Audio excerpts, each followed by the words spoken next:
Have you ever woken up in the morning feeling genuinely good?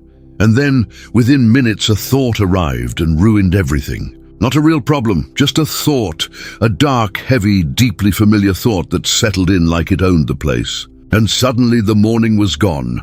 The goodness was gone, and the thought was running the show. If you know that experience, and almost every human being on Earth knows that experience, then this video is exactly where you need to be. What if the negative thoughts you've been trying to push away, argue with, or escape from are not actually the enemy? What if fighting them is the very thing that makes them stronger, more persistent, more convincing? What if the way out of the mind that keeps dragging you down is not more resistance, but a completely different relationship to what the mind is doing? Buddhism answered these questions 25 centuries ago, and the answers are still the most effective ones available. Think of quicksand. The person who panics and struggles sinks faster because the struggle forces them deeper into the thing they are trying to escape.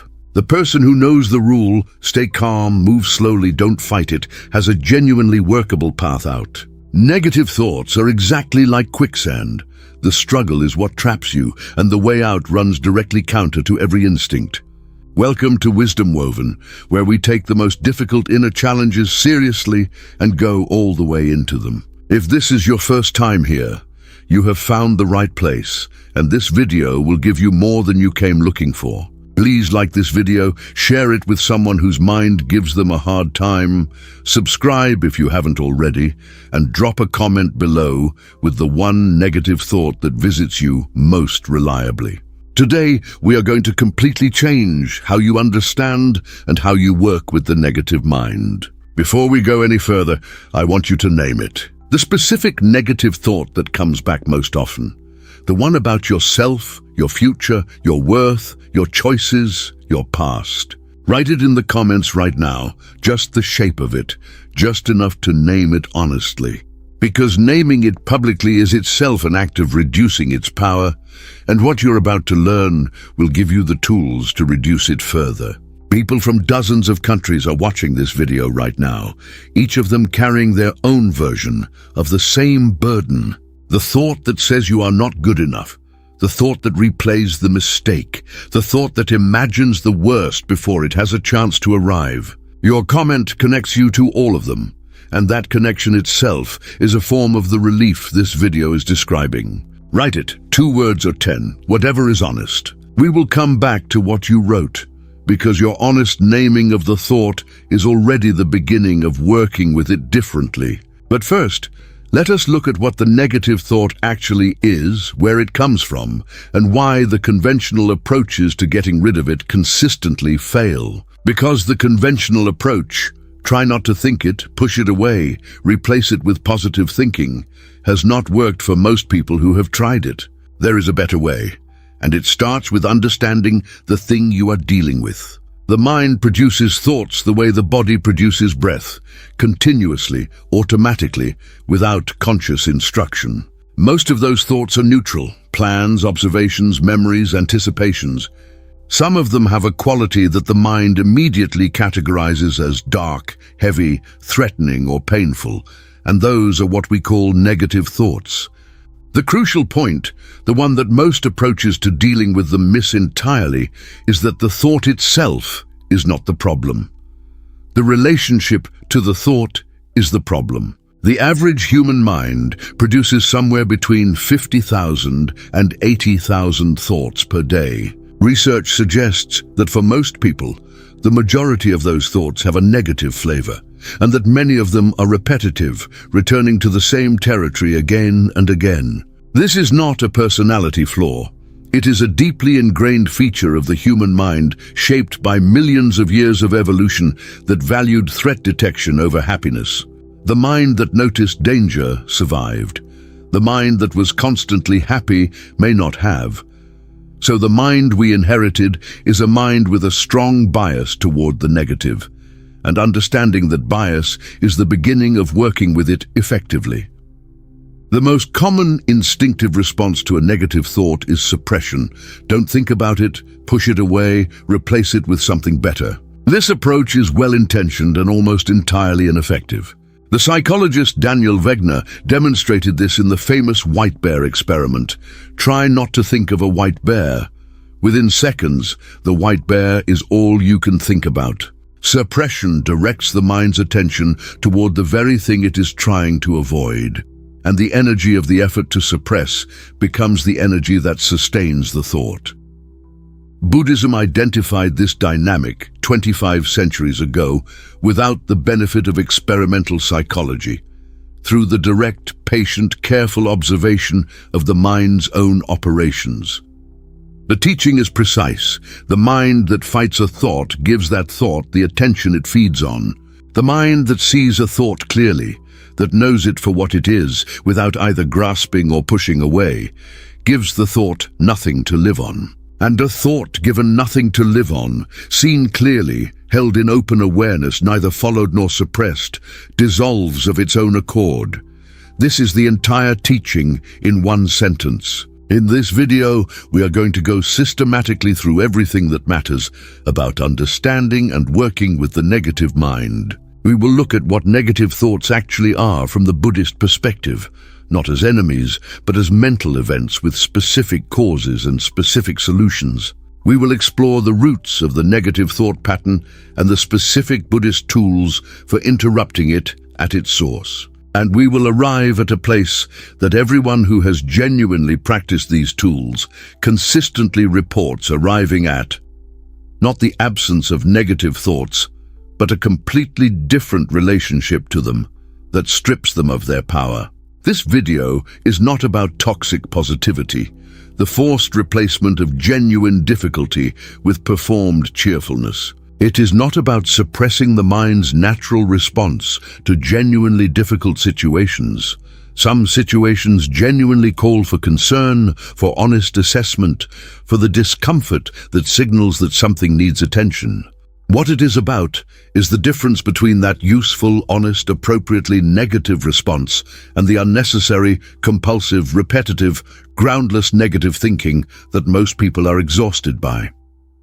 That distinction is everything, and making it clearly is the first genuine step toward the freedom this video is pointing at. The quality of your mental life, the texture of your actual daily experience, is largely determined by the quality of your relationship to your own thoughts. A person who is at the mercy of their own negative thoughts is not living fully.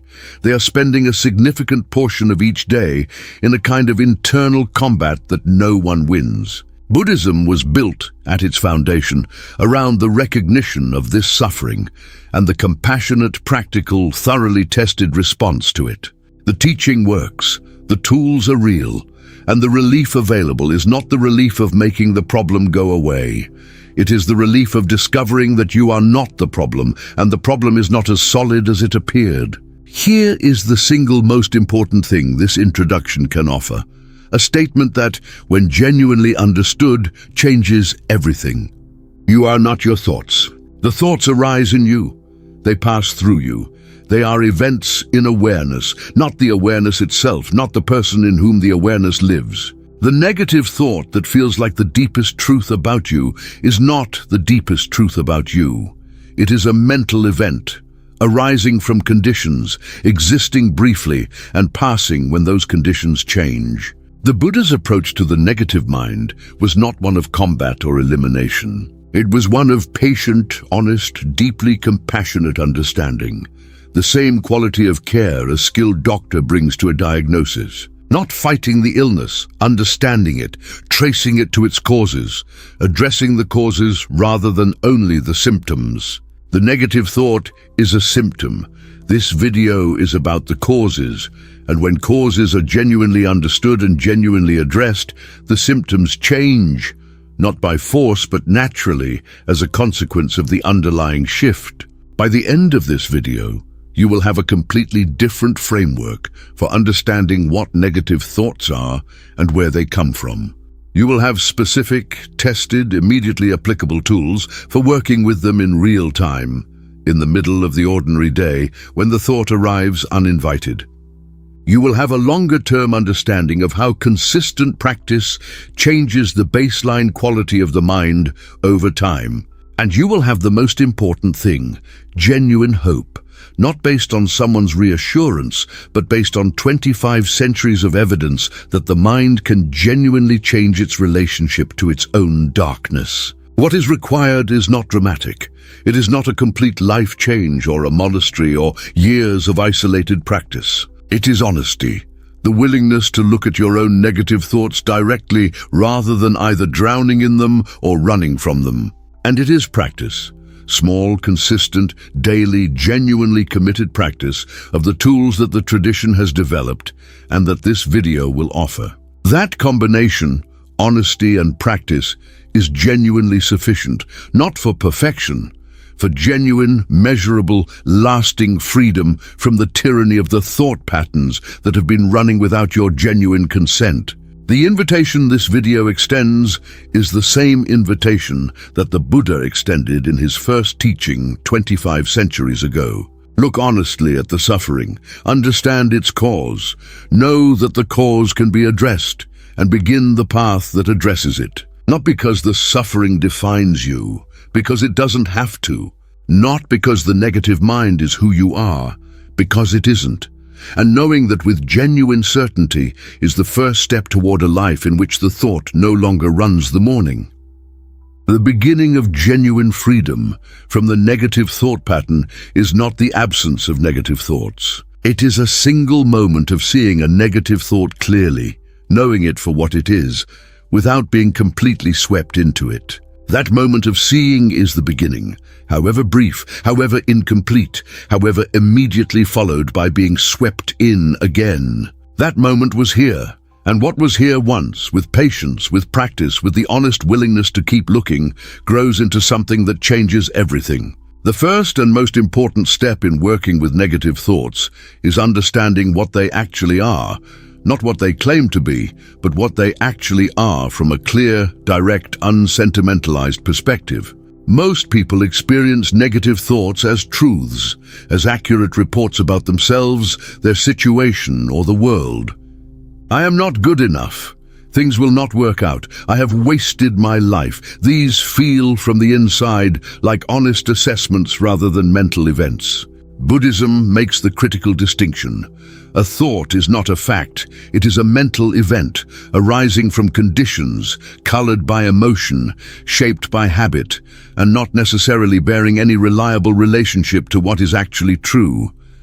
In the Pali language, the language of the earliest Buddhist texts, thoughts are described as vitakka, movements of the mind toward objects. The mind moves toward a memory and generates a thought.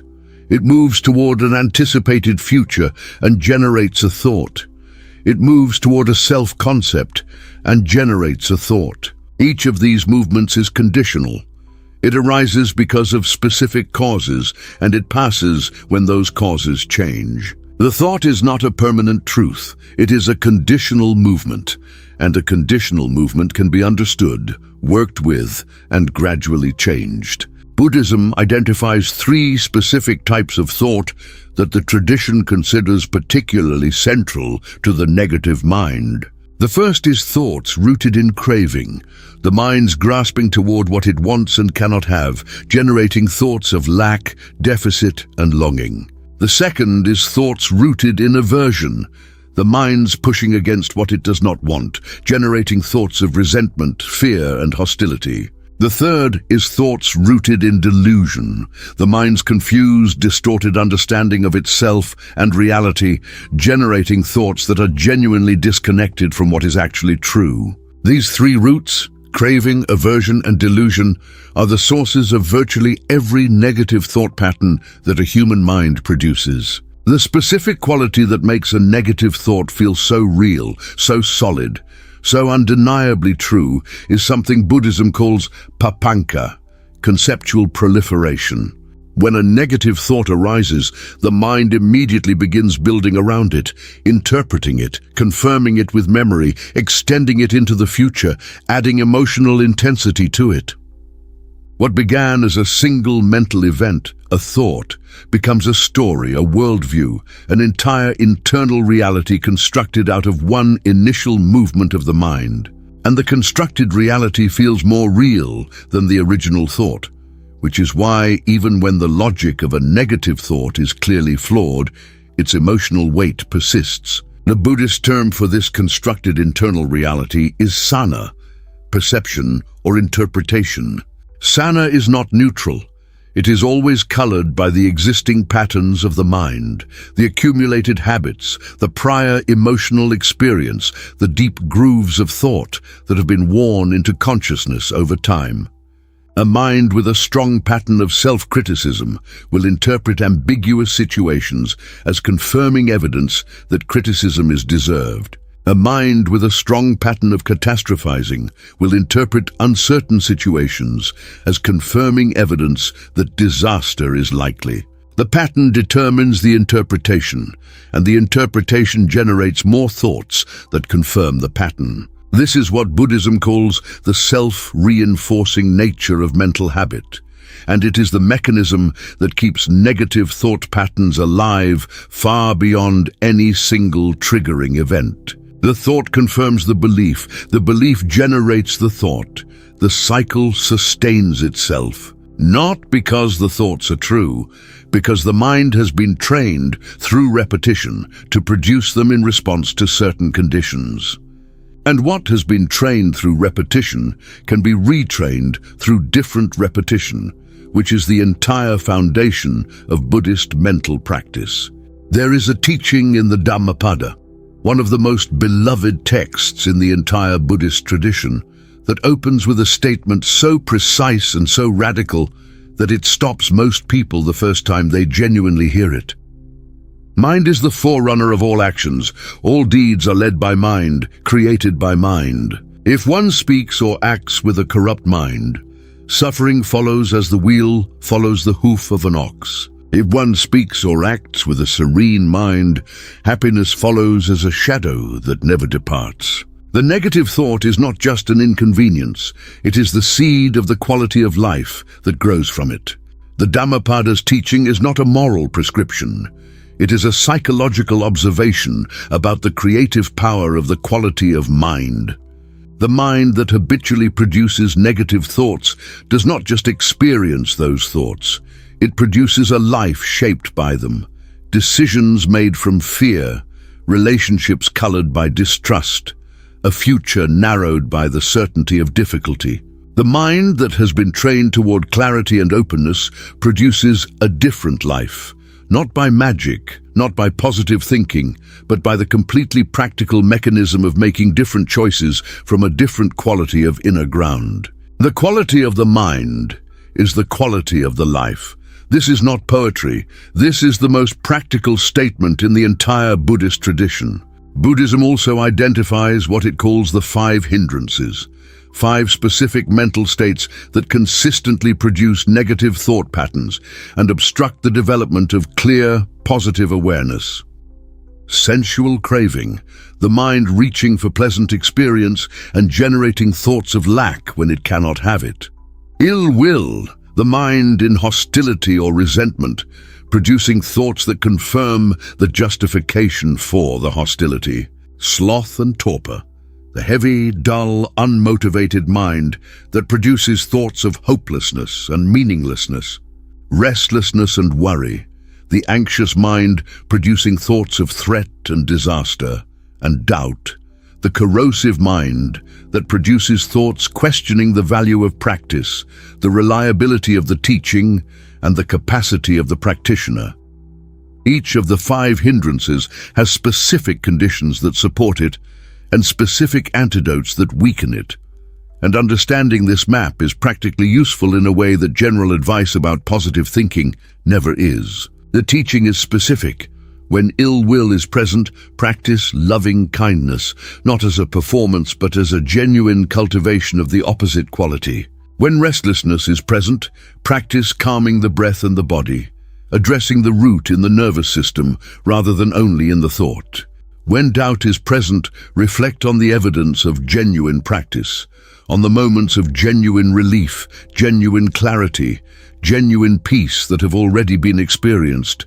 Rather than engaging the doubt on its own terms, Negative thoughts also have what Buddhism calls a feeling tone, Vedana, that accompanies them and is in many ways more important than their content.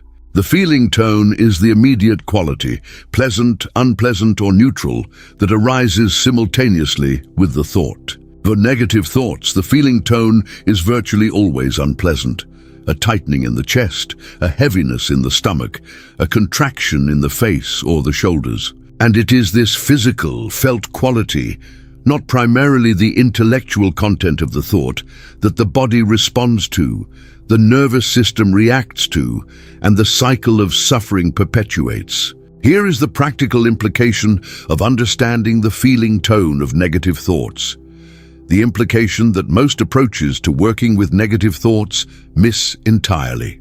You cannot effectively address a negative thought at the level of thought. The thought is not the primary event.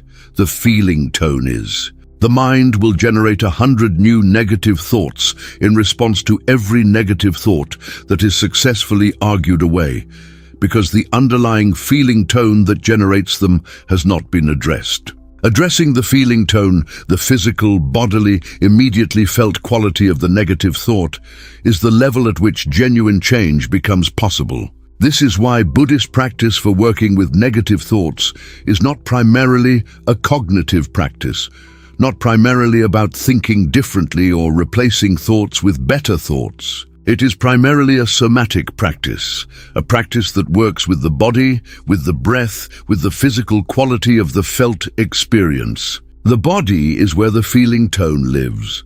The feeling tone is the engine of the negative thought pattern. Address the body and the engine slows. This insight, simple, powerful, and thoroughly verified by modern neuroscience, is the foundation of everything the Buddhist tradition offers for working with the negative mind. Buddhism also recognizes what might be called the narrative self, the story the mind constructs about who it is and what has happened to it, as one of the most significant generators of negative thought. Most sustained negative thinking is not about the present moment. It is about the story, about what happened in the past and what that means, about what might happen in the future and how terrible that would be. The story is not reality. It is a construction built from selected memories, emotional interpretation, and the deep habit of the mind to organize experience into a narrative that confirms its existing beliefs about itself. Working with negative thoughts always requires, at some point, working with the story, not to destroy it, not to replace it with a better story, but to recognize it as a story and develop a different relationship to it. The Buddhist teaching on non-self, anatta, has a direct and liberating application to the negative thought pattern. The negative thought typically arrives as a statement about a permanent solid self. I am a failure, I am unlovable, I am broken. But if the self is not permanent and solid, if it is, as Buddhism teaches, a process rather than a fixed thing, then the statement I am a failure is not a description of a permanent reality. It is a thought arising in a process, momentary, conditional, not the final word about anything, and certainly not an accurate description of the entirety of the complex, multidimensional, constantly changing person generating the thought. Here is the most practical single instruction that the entire Buddhist understanding of negative thoughts produces. When a negative thought arises, before engaging with its content, before arguing with it, before trying to replace it, pause and notice. This is a thought. Not, this is reality, not, this is a fact. This is a thought, a mental event arising in this moment from these conditions. That single recognition, held for even one breath, is the beginning of the different relationship to negative thought that everything else in this video is building toward. The recognition does not make the thought go away. It does not immediately dissolve the pain. What it does is create a hairline crack in the identification between the thinker and the thought, a tiny but genuine distance between the awareness and the content of the awareness. And in that crack, however small, however brief, freedom lives. Because the thought seen clearly, known as a thought rather than accepted as reality, has a different relationship to the mind that sees it than the thought that is accepted as truth without examination. There is a metaphor used in the Tibetan Buddhist tradition that captures the relationship between awareness and negative thought with unusual precision. The sky and the clouds. The sky does not become the clouds. However dark the clouds, the sky remains unchanged, open, clear, unchanged in its nature. Thoughts, including the darkest ones, are clouds. They arise in awareness the way clouds arise in the sky. The awareness in which they arise is not changed by them. However much the mind is convinced that the darkness of the thought is the darkness of the self. The instruction that follows from this metaphor is simple and profoundly difficult to practice consistently. When the dark thought arises, rather than fighting it, following it, or being crushed by it, rest in the sky rather than becoming the cloud. Not with force, not with the effort of suppression, with the gentle, genuine, practiced quality of resting in open awareness rather than narrowing into the contracted quality of the thought. This resting is a skill. It is not immediately available to the untrained mind, but it is learnable, and the learning is the practice. The understanding developed in this part of the video about what negative thoughts are, where they come from, and what they are not, is the foundation for everything that follows. Negative thoughts are conditioned mental events, not permanent truths. They arise from specific causes. The 3 poisons, the 5 hindrances, the feeling tone, the narrative self. They are not you, they are events in you, and events can be understood, worked with, and gradually changed. The path from here to genuine freedom from the tyranny of negative thought is not short, and it is not without difficulty, but it is real, it is available. And the next part of this video is where the actual tools begin. Understanding where negative thoughts come from is not an academic exercise. It is the most practical possible preparation for addressing them effectively. Because the thought that is seen in its cause is far more workable than the thought that appears from nowhere, seemingly without reason, as an arbitrary visitor from a dark and incomprehensible inner world. When the cause is known, the path to freedom is already partially visible, because addressing a cause is always more effective than battling a symptom. So this part of the video goes all the way to the root. The deepest root of the negative thought, in the Buddhist analysis, is the same as the deepest root of all suffering. The fundamental misunderstanding of the nature of the self and its relationship to reality. The mind that believes it is a fixed, isolated, vulnerable self in a dangerous and largely hostile world will generate negative thoughts as naturally as a wound generates pain. Because from the perspective of that misunderstood self, the world is genuinely threatening, full of things that might harm it, take from it, or confirm its secret fear that it is not enough. The negative thought is not a malfunction. It is the logical output of a flawed premise, and the premise, rather than the output, is where the deepest work happens. The second root, more immediate and more practically addressable in daily life, is the 3 poisons, raga, dosa, and moha, craving, aversion, and delusion. Every negative thought, when traced honestly to its source, will be found to contain one or more of these 3 elements. The thought that says, "I will never be happy," contains craving, the reaching for happiness that cannot be found in the place being searched. The thought that says, "I hate myself," contains aversion, the pushing away of aspects of experience that are present and cannot be escaped. The thought that says, "Nothing matters," contains delusion, the fundamental confusion about the nature of meaning, value, and connection. The specific mechanics of craving as a root of negative thought deserve careful attention. When the mind is in a state of wanting something it does not have, whether that is recognition, love, success, safety, or any other desired condition, it simultaneously generates thoughts about the deficiency. I lack this, I need this, I am less without this, others have this and I do not. These thoughts are not assessments of reality.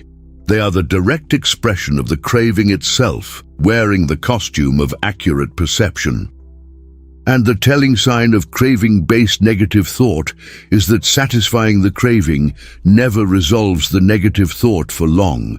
It simply moves the goalpost and generates a new version. Aversion, the pushing against what is present and unwanted, generates a specific category of negative thought that is among the most persistent and most painful. The replay thought, the mental return, again and again, to something that happened, someone who hurt, something that was lost or taken. The resentment thought, the building and rebuilding of the case against someone, something, or oneself. The fear thought, the imagination and reimagination of what might go wrong, what might be lost, what the worst possible outcome of the current situation might be. All of these are expressions of aversion, the mind's pushing against something it cannot escape, with the pushing itself generating the thoughts that perpetuate the pain. Delusion, the most subtle and the deepest of the three poisons, generates negative thoughts that are particularly difficult to work with, precisely because they feel most completely true. The deluded negative thought does not feel like craving or aversion. It feels like clear-eyed realism. It feels like the honest recognition of how things actually are. I have looked at my situation honestly, and things genuinely are as bad as I think. I have assessed myself honestly, and I genuinely am as flawed as I believe. But the honesty that the deluded mind claims is always partial, always selected, always filtered through the lens of the three poisons, rather than through the genuinely clear seeing that the tradition calls prajna. The practice of genuine wisdom is not the replacement of negative assessment with positive assessment. It is the development of the capacity to see without the filter of the three poisons, and that seeing consistently produces a different picture from the one the deluded negative mind has painted. Karma, the accumulated weight of past actions and their mental consequences, is the third significant root of negative thought patterns.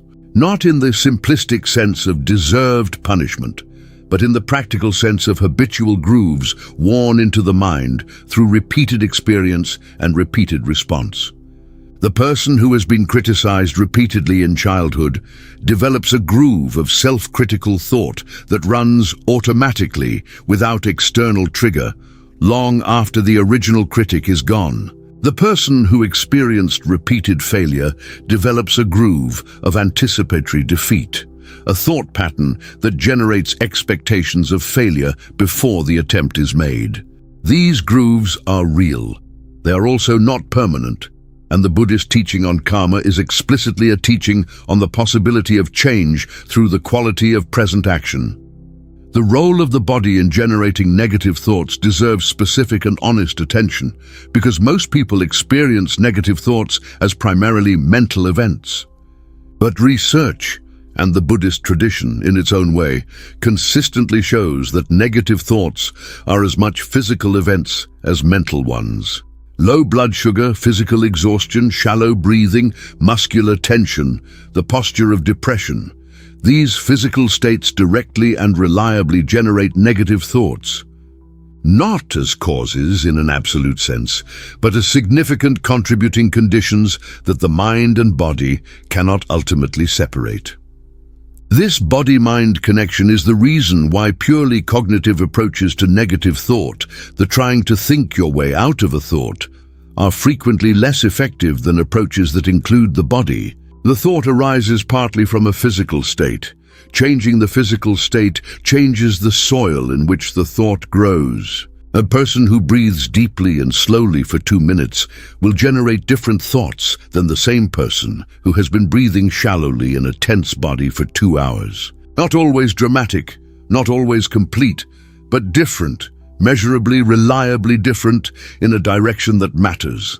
The environment also plays a significant role in generating negative thought patterns, a role that is frequently underestimated precisely because it operates as a background condition rather than a visible cause. The person who spends 2 hours each day consuming negative news, social media that generates comparison and anxiety, or conversations that are primarily complaint and criticism, is providing the mind with a steady diet of negative input. And the mind produces thoughts from its inputs, not exclusively, but significantly. The Buddhist teaching on right speech, right action, and right livelihood extends to the management of inputs, to the honest examination of what the mind is being regularly fed and whether that diet is supporting or undermining the quality of thought. Sleep deprivation is a particularly significant and particularly overlooked root of negative thought patterns. Research is extremely clear. Below 7 hours of sleep for most adults, the emotional regulatory capacity of the prefrontal cortex, the part of the brain responsible for nuanced, proportionate, reality-based thinking, is significantly impaired. In the sleep-deprived mind, the amygdala, the threat detection center, becomes hyperactive and negative stimuli receive disproportionately amplified responses. Put simply, the sleep-deprived mind is structurally biased toward negative thought in a way that has nothing to do with the actual quality of the situation. And treating sleep as optional while trying to manage negative thoughts is working at cross purposes. The specific thought patterns of self-criticism, the inner critic, have a root that is both psychological and cultural, and it deserves specific attention. For most people, the inner critic began as an external voice, a parent, a teacher, a significant other, whose critical voice was absorbed and internalized during a period of development when the mind was particularly receptive to external definition. The critic became internal, and internal critics are in some ways more difficult to deal with than external ones, because they speak in the first person. They say I rather than you, and the first-person voice carries an authority that the second-person voice does not. Understanding that the inner critic is an internalized voice, not the genuine, wise, clear assessment of the actual self, is the beginning of developing a different relationship to it. The critic is not wrong about everything.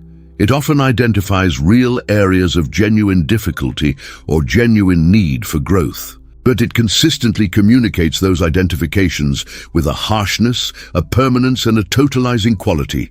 You are a failure, not you made a mistake, that transforms useful feedback into damaging self-concept. Separating the useful information in the critic's message from the damaging delivery of that message is a specific and learnable skill that the tradition supports. The root of negative thinking in unmet needs is another dimension that the Buddhist framework illuminates without the psychological jargon that sometimes obscures it. The mind generates negative thoughts most reliably when genuine needs for connection, for safety, for meaning, for recognition, for rest are not being met. The thoughts are not the problem in these cases. They are pointing at the problem, and the appropriate response is not to silence the thoughts, but to hear what they are pointing at. When the need beneath the negative thought is honestly identified and honestly addressed, within the constraints of what is actually possible, the thought loses much of the energy that was sustaining it. There is also a root of negative thinking that is specifically modern and specifically significant: the comparison culture created by digital social environments. The human brain evolved in small groups in which comparison was local, concrete, and limited in scope. The digital environment creates a comparison field that is global, continuous, carefully curated to display the best of others' lives, and therefore structurally impossible to look good in by honest comparison. The person who compares their ordinary daily experience to the highlight reel of 500 other people's curated presentations will, with statistical reliability, conclude that their life is deficient, not because it is, because the comparison is structurally unfair and the mind does not know it. Fear, deep, often unnamed, often unexamined fear, is the most fundamental emotional root of virtually all negative thought. Fear of failure, fear of abandonment, fear of meaninglessness, fear of pain, fear of the unknown. The negative thought is frequently the mind's attempt to prepare for, to pre-experience, a feared outcome, as if the thinking through of the worst case will somehow reduce the pain of its arrival. It does not reduce the pain. It extends it backwards into time, filling the present with the imagined suffering of a future that may never arrive. The good news, and there is genuinely significant good news in understanding these roots, is that no single one of them is permanent or beyond the reach of skillful practice. The grooves of karma can be gradually worn into different shapes through different repetition. The three poisons can be seen clearly, and their grip on the mind deliberately loosened. The body can be cared for in ways that reduce its contribution to the negative thought cycle. The environment can be changed. The inner critic can be heard differently. The fear can be met. None of this happens overnight. All of it is genuinely possible. The practice of understanding roots, of developing the specific capacity to trace a negative thought backward to its cause, is itself a significant practice. Not as a cognitive exercise disconnected from the actual thought, as a genuine, honest, real-time investigation. When this thought arises, what is actually here? What need is unmet? What fear is speaking? What physical state is contributing? What comparison has just been made? This investigation, however brief, however incomplete, however accompanied by the continuing discomfort of the thought, is already working at the level of cause rather than symptom. The Buddha compared the mind to a monkey swinging from tree to tree, restless, reactive, never fully settled anywhere. The monkey mind that generates negative thoughts is not a defective mind. It is an untrained one. Training does not mean controlling the monkey into submission. It means gradually, patiently, through consistent practice, developing the quality of awareness that can observe the monkey's activity without being entirely identified with it. The observation itself is freedom, not complete freedom, not perfect freedom, but the beginning of a relationship to the mind's activity that is no longer completely at the mercy of it. Understanding the roots of negative thought is not the same as removing them, and it is important to be honest about that. The roots of craving, aversion, and delusion are deeply embedded in the human mind. They are not dissolved by understanding them intellectually, however accurate and however thorough that understanding is. They are dissolved, gradually, reliably but slowly, through the consistent practice of the tools that the next parts of this video will offer. Understanding the roots is the map, the tools are the path. And the path, walked honestly and consistently, leads somewhere real. The theory is in place. Now comes the part that most people are actually here for. What do you actually do when the negative thought arrives? Not someday, not in a meditation retreat, not after years of practice. Right now, in the middle of an ordinary day, when the dark thought walks through the door uninvited. Buddhism has specific, tested, immediately applicable tools for exactly this moment, and they work not by fighting the thought, but by changing the quality of the mind's relationship to it. This part of the video is entirely practical. The first and most fundamental tool is what the tradition calls sati, mindfulness or bare attention. The instruction is simple. When a negative thought arises, notice it as clearly and as honestly as possible before doing anything else. Not engage with it, argue with it, suppress it, follow it, notice it, name it even silently. There is a thought of self-criticism here. There is a thought of fear here. There is a thought of resentment here. The naming, the clear, honest, non-dramatic recognition of what is present, is not passive. It is an act of genuine clarity that changes the relationship between the thinker and the thought.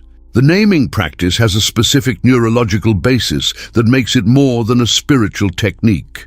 Research by neuroscientist Matthew Lieberman demonstrated that naming an emotional state, putting words to what is being felt, consistently reduces the activity of the amygdala, the brain's threat detection center. Naming does not eliminate the experience. It moves it from the reactive, survival-oriented subcortical structures toward the more regulated, nuanced, reality-testing prefrontal cortex. The simple act of saying to oneself silently, honestly, this is a thought of fear, is already an act of genuine regulation. The second tool is the body scan, and it builds directly on the understanding of the feeling tone described in part 2. When a negative thought arises, bring attention immediately and deliberately to the body. Where is the physical sensation of this thought? In the chest, the stomach, the throat, the shoulders, the jaw. Feel it directly, not the thought about it, not the story around it, but the actual physical sensation as it is actually present in the body right now. Staying with the physical sensation, breathing with it, genuinely feeling it, allowing it to be exactly what it is without adding the story, consistently produces a specific and important result. The sensation attended to directly changes. It moves, it shifts, it evolves, it eventually passes.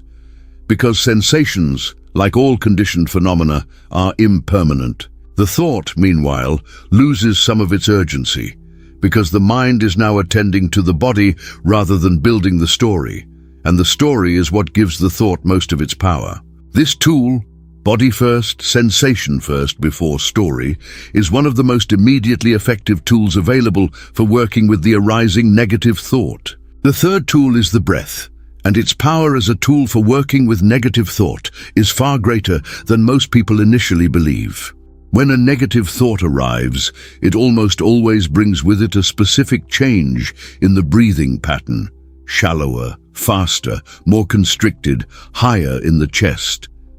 The deliberate deepening of the breath, a long, slow, complete exhale followed by a full, unhurried inhale, directly interrupts this physical pattern. And interrupting the physical pattern interrupts the thought pattern that is growing from it, because the thought and the breath are not as separate as they appear.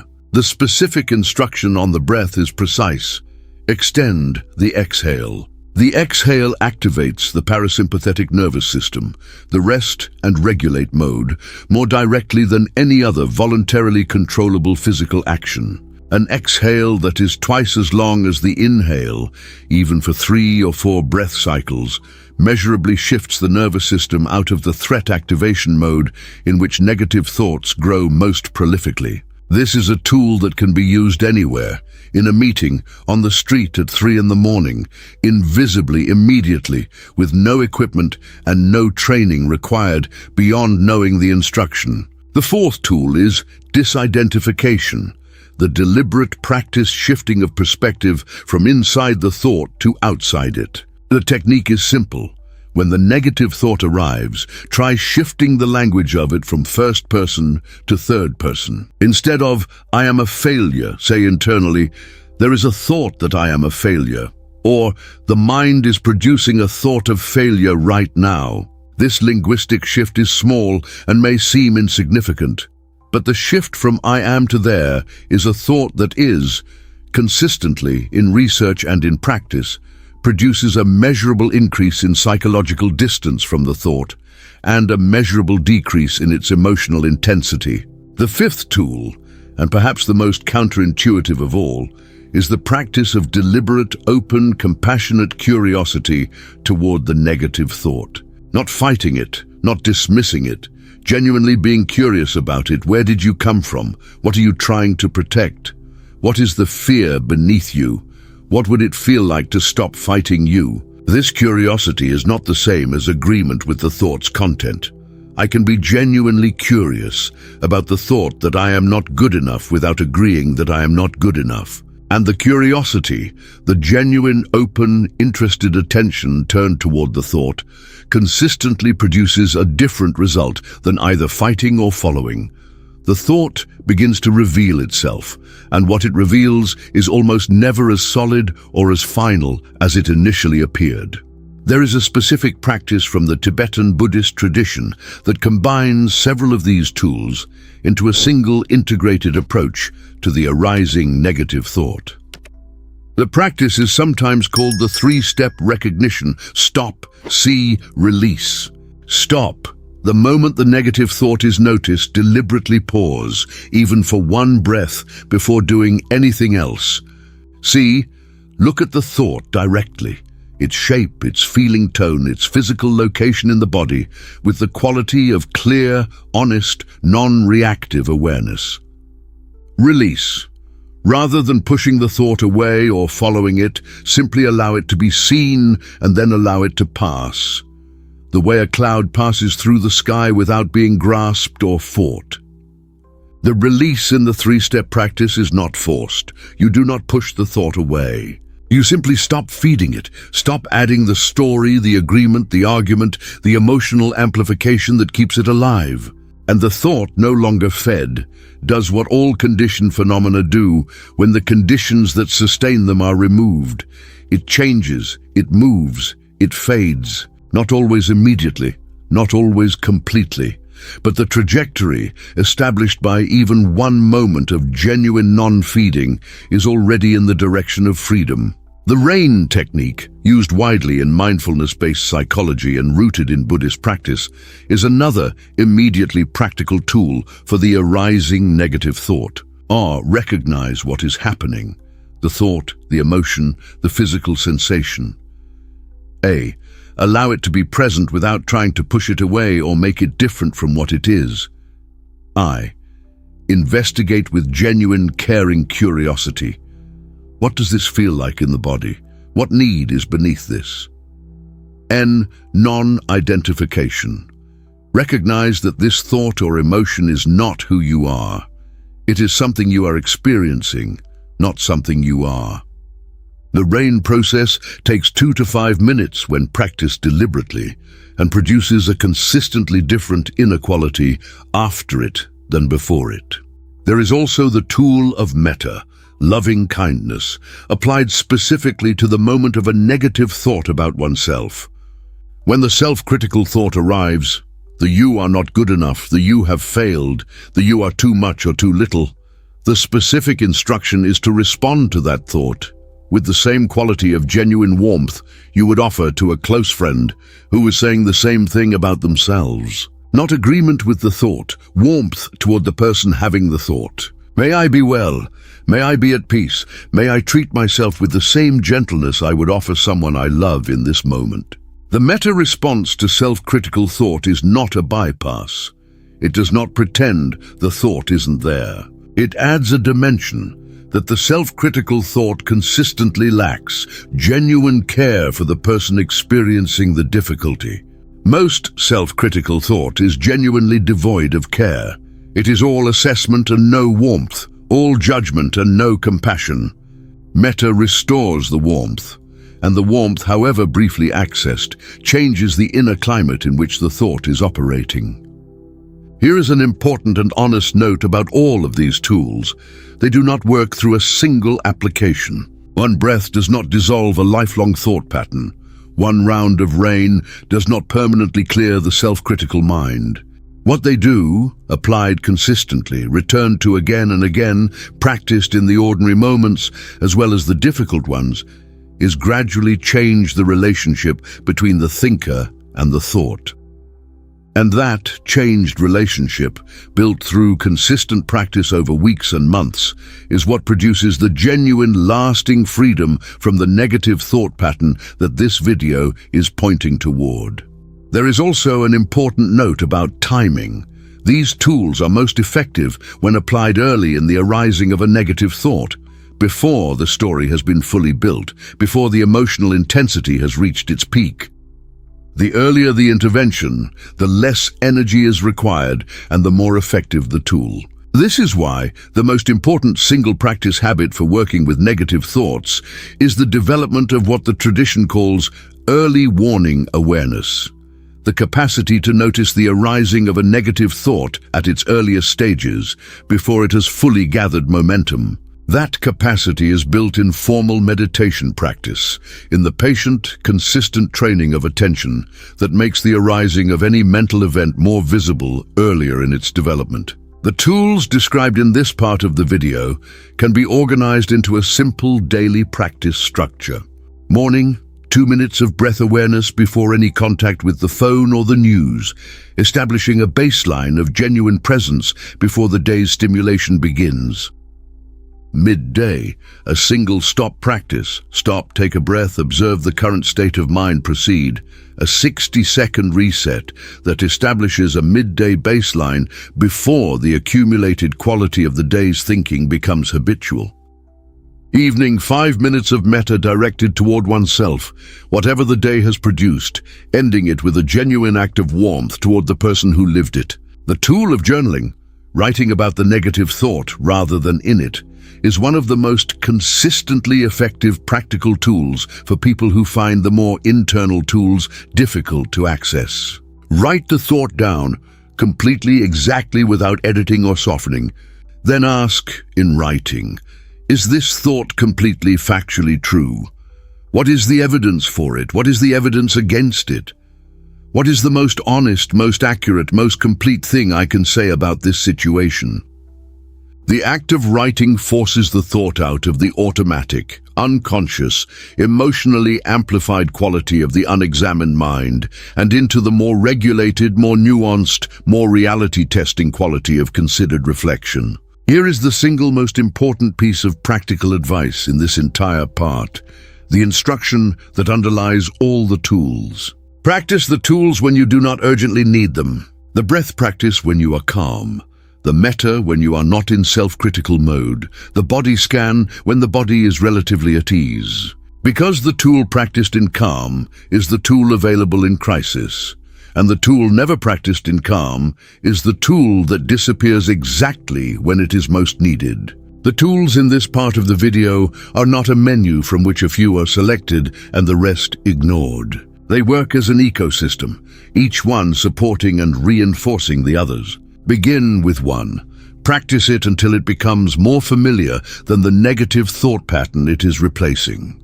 Then add another and another. The ecosystem, built gradually and genuinely, becomes the new default, not the absence of negative thoughts, but the consistent, reliable, practiced capacity to meet them with tools that actually work. The tools in Part 4 work in the moment. They are the immediate response to the arriving negative thought. But genuine, lasting freedom from the pattern of negative thinking requires something more than moment-by-moment management. It requires the rewiring of the underlying mental habits that generate the negative thoughts in the first place. And that rewiring, deep, genuine, structural change in the quality of the mind, is what consistent meditation practice produces. The Buddhist tradition has known for 25 centuries what modern neuroscience has confirmed in the last 2 decades. The brain is not a fixed structure. It is a dynamic, experience-dependent organ that literally changes its physical structure in response to the quality and direction of repeated mental activity.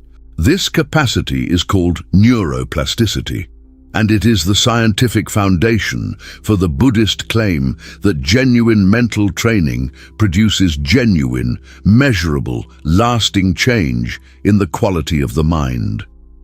The mind that meditates consistently is, over time, a structurally different mind from the mind that does not. The specific changes that consistent meditation practice produces in the negative thought-generating mind are well documented. Reduced activity in the default mode network, the brain network most associated with self-referential negative rumination, sometimes called the wandering mind. Increased thickness and activity in the prefrontal cortex, the area responsible for emotional regulation, nuanced thinking, and the capacity to choose a response rather than react automatically. Reduced amygdala reactivity to emotional stimuli, meaning that potential triggers produce a less intense, less prolonged, more quickly resolved threat response.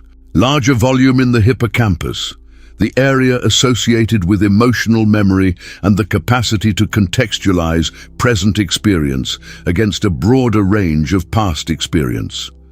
All of these structural changes move in the same functional direction: a mind that generates fewer negative thoughts, reacts less intensely to potential triggers, recovers more quickly from difficult emotional states, and has greater access to the qualities of clarity, equanimity, and genuine well-being. This is not a collection of motivational claims. It is the result of rigorous neurological research conducted across dozens of laboratories on thousands of participants. The meditation does what the tradition has always claimed it does, not by magic, not by faith, but by the well-understood mechanism of experience-dependent neuroplasticity. The brain changes in the direction of its training. Train it toward clarity and equanimity, and it becomes more capable of both. The specific meditation practice most directly targeted at negative thought patterns is vipassana, insight meditation. The instruction is to sit quietly, bring attention to the breath as the primary anchor, and to observe, with genuine, clear, non-reactive attention, whatever arises in the mind. Thoughts, emotions, sensations, sounds, all of it received and released without either grasping or pushing away. This practice is the direct training of the specific capacity that fails when the negative thought arrives and sweeps the mind into identification. The capacity to observe mental events without being entirely consumed by them. The reason vipassana is specifically effective for negative thought patterns is that it trains the mind in the exact opposite of what the negative thought pattern requires. The negative thought pattern requires identification, the mind becoming the thought, speaking in the first person, experiencing the thought as reality. Vipassana trains non-identification, the mind observing the thought from a slight but genuine distance, knowing it as a mental event rather than accepting it as truth. This capacity, built in formal practice, one session at a time, gradually generalizes into daily life, becoming available in the moments when the negative thought arrives uninvited. The specific instruction on dealing with negative thoughts in Vipassana meditation is itself one of the most practically useful things the tradition offers. When a negative thought arises during meditation, do not fight it, do not follow it, do not suppress it. Simply note it with a quiet, clear internal label: thinking, judging, worrying, planning, remembering, and then return gently, without self-criticism for the having been carried away, to the breath.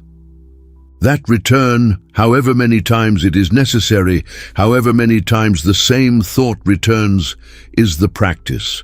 And the practice, done consistently, builds the capacity that changes everything. The loving-kindness meditation, metta bhavana, is the second most important formal practice for working with the negative thought pattern, specifically the pattern of self-criticism and hostility toward oneself. The practice involves the systematic cultivation of genuine warmth, first toward oneself, then toward others in an expanding circle, through the sincere repetition of specific phrases. May I be happy, may I be healthy, may I be safe, may I live with ease.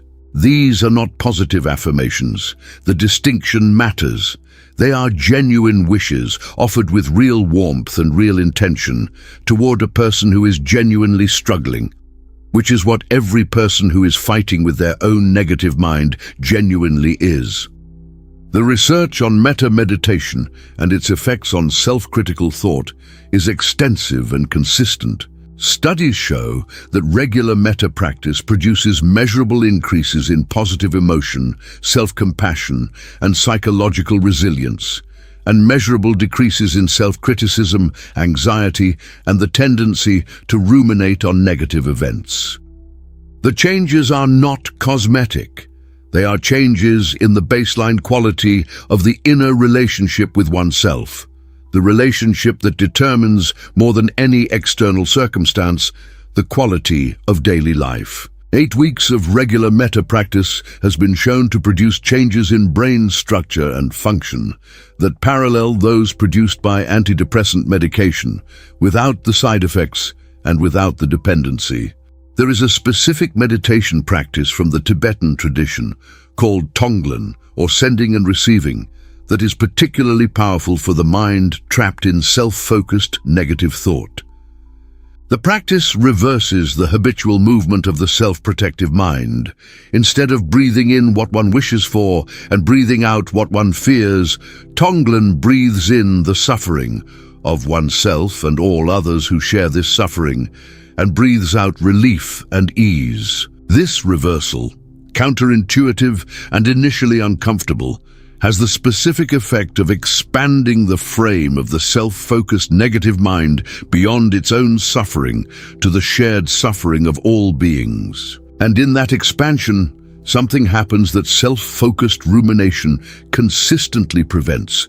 The suffering becomes workable, becomes held, becomes something shared rather than privately owned, and in being shared becomes lighter. The practice of walking meditation, often underestimated as a less serious alternative to sitting practice, is particularly valuable for the negative thought-dominated mind that finds sitting practice very difficult. The negative thought typically flourishes in stillness because stillness removes the distractions that have been keeping it at bay, and the mind immediately fills with what was being avoided.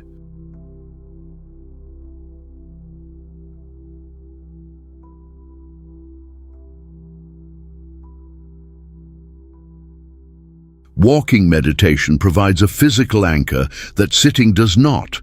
The movement of the feet, the sensation of the ground, the rhythm of the body. And that anchor gives the mind something genuinely present to return to when the negative thought arises.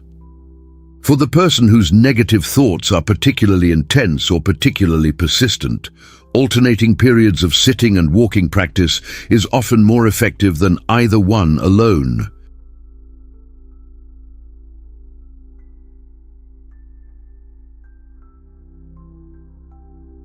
Body scan meditation, the systematic movement of gentle, open attention through the body from head to foot, addresses the physical dimension of negative thought directly. The practice involves nothing more than bringing genuine, curious, non-judgmental attention to each area of the body in turn, feeling what is there without requiring it to be different from what it is. Many negative thought patterns live in the body as chronic habitual tension, areas of sustained contraction that both generate and sustain the thoughts they are associated with. The body scan, practiced regularly, gradually dissolves these physical holding patterns, not through force, not through direct manipulation, but through the simple, profound effect of genuine, caring attention on the contracted body. There is a specific practice recommended in the Theravada tradition for working with the most persistent and most intrusive negative thoughts. The thoughts that return despite everything, that resist all the tools, that seem to have a life entirely their own. The practice is to deliberately, consciously bring the persistent thought to mind during meditation, to call it up rather than waiting for it to arrive, and then to hold it in the field of clear, open, entirely non-reactive awareness. The thought, called up deliberately rather than arriving as a surprise, is met with a quality of preparation and equanimity that the surprising arrival typically prevents. And in that meeting, the thought seen clearly, held openly, surrounded by the spacious awareness of the formal meditation practice. Its apparent solidity consistently reveals itself to be less solid than it appeared. The question of how long before meditation produces noticeable changes in the frequency and intensity of negative thoughts is a practical one that deserves an honest answer. The research suggests 8 weeks of consistent daily practice, averaging 20 to 30 minutes per session, produces measurable changes in both subjective experience and brain structure. Some change is often noticeable much earlier, in the first 2 to 3 weeks, in the form of a slightly greater capacity to notice the negative thought before being completely consumed by it, even if the thought continues to arise. The direction of change is consistent from the first genuine sitting. Every session of genuine practice is building something that accumulates, invisibly but steadily, toward the genuine freedom the tradition has always described. There is an important and often discouraging experience in early meditation practice that deserves honest acknowledgement.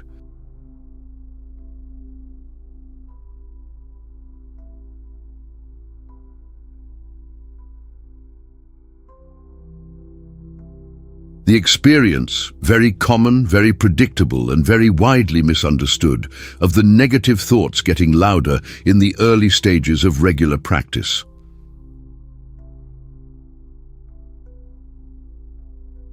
This is not failure, it is success. The thoughts are not actually increasing, the awareness of them is increasing. The mind that has become slightly more attentive is now noticing more of what was always happening, and noticing more, however initially uncomfortable, is always a step toward genuine freedom. Here is a practical meditation schedule for the person who wants to use meditation as the long-term rewiring of the negative mind.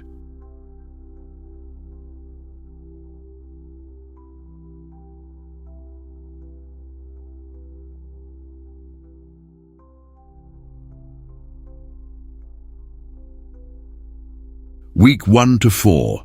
10 minutes of breath awareness daily in the morning before any other activity, building the basic capacity of returning attention to the present before the habit of returning it to negative thought is reinforced. Week 5 to 8. 15 minutes of vipassana, including the noting practice when negative thoughts arise, beginning the direct training of non-identification. From week 9 forward, 20 to 30 minutes of combined practice, vipassana and metta on alternating days, building the full ecosystem of awareness and genuine warmth that together produce the most lasting change. There is a quality that long-term meditation practitioners consistently describe, a quality that begins to arise after several months of consistent practice. And it is worth naming clearly because it is the direction everything is moving toward. The quality of equanimity toward one's own mind.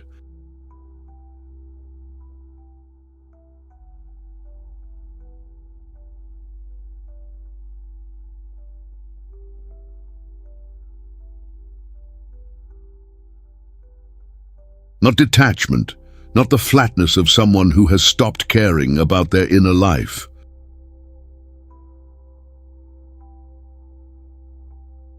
The genuine, stable, warm, interested equanimity of someone who has sat with their own mind through enough storms to know that every storm passes, and who has developed enough genuine trust in the awareness beneath the storm to remain present and unshaken when the next one arrives. Meditation is not the only path to this quality of equanimity, but it is the most direct, the most consistently reliable, and the most thoroughly studied.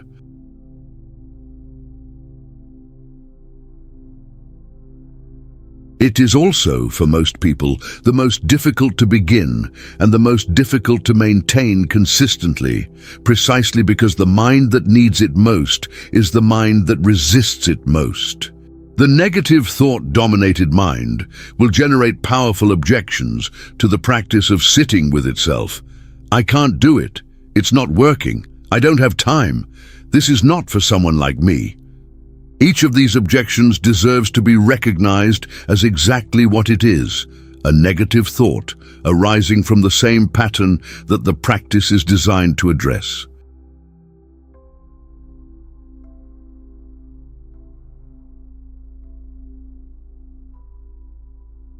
Here is the final word on meditation as the long-term solution. It is not a cure.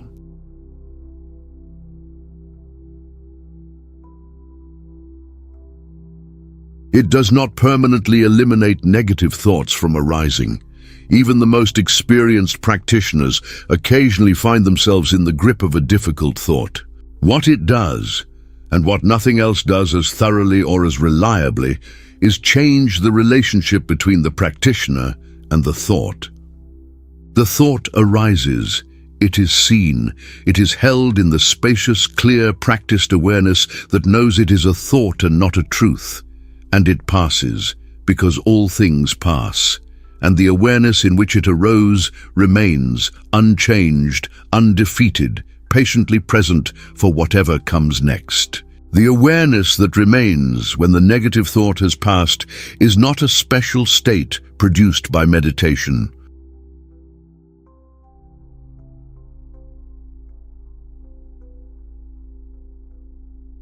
It is the natural state of the mind, the clear, open, genuinely peaceful quality that the thought pattern has been covering over. Meditation does not create this quality. It removes the covering, and what is revealed when the covering thins enough to allow a glimpse, however brief, however incomplete, is the most honest answer to the question that brought you to this video. The negative thought is not your mind's true nature. The clear sky beneath it is, and the practice is the gradual, patient, genuinely possible return to what has always been there. Meditation practice is the most direct training for the negative mind, but the quality of daily life surrounding the practice either supports or undermines everything the practice is building. A person who meditates for 20 minutes in the morning and then spends the remaining 16 waking hours in conditions that consistently feed negative thought will make slower progress than the person whose entire daily life has been organized to reduce the soil in which negative thoughts grow. This does not mean a complete life redesign. It means honest attention to the specific habits, environments, and choices that either feed or starve the negative thought pattern.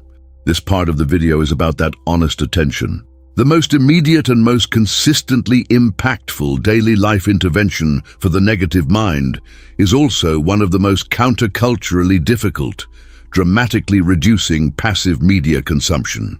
News, social media, drama-based entertainment, all of these provide the mind with a steady diet of threat, outrage, comparison, and negativity that directly and measurably increases the baseline activity of the negative thought-generating systems. The person who is genuinely working to reduce negative thoughts while consuming 2 hours of distressing news and social media each day is working against themselves in a way that no amount of meditation will fully compensate for. This is not a counsel of ignorance. Being aware of the world is valuable. It is a counsel of dosage. How much negativity-generating input is genuinely necessary, and how much is habitual. The quality of the physical environment in which daily life is lived influences the quality of thought more directly than most people acknowledge. Disorder, visual clutter, noise, and the general sense of living in a space that does not reflect care for the person inhabiting it, all of these contribute to the background quality of the mind. The simple act of cleaning and organizing the living space, bringing genuine care to the environment in which the daily hours are spent, is both a practical improvement to the conditions of thought and an act of genuine self-respect. The mind in an orderly, cared-for environment genuinely thinks differently from the mind in disorder, and creating that environment is a completely available daily life practice. The quality of movement, whether and how the body moves through the day, has a direct and significant impact on the negative thought pattern.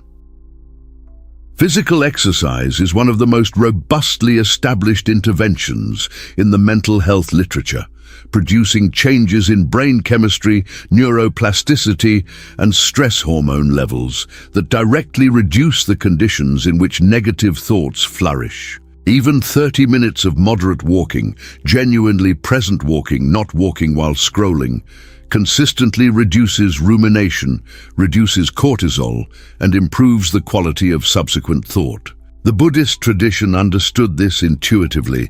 Walking meditation is a formal practice, not an inferior substitute for sitting, because the moving body is a different thinking environment from the still one. Sleep, which has been mentioned in the context of the roots of negative thought, deserves specific treatment as a daily life practice. The prescription is simple and consistently under-implemented. 7 to 8 hours of genuine sleep ending a consistent time each morning, beginning with a genuine wind-down practice that does not involve screens. The wind-down practice, whatever form it takes, is the deliberate signaling to the nervous system that the day's demands are complete, and that genuine rest is the next appropriate activity. For the negative thought-dominated mind, the importance of this signaling cannot be overstated. The under-rested mind is structurally biased toward negative thought, and no amount of cognitive or meditative intervention fully compensates for the deprivation. The morning practice, the quality of the first 30 minutes of each day, is one of the most powerful daily life levers for the quality of thought across the entire day.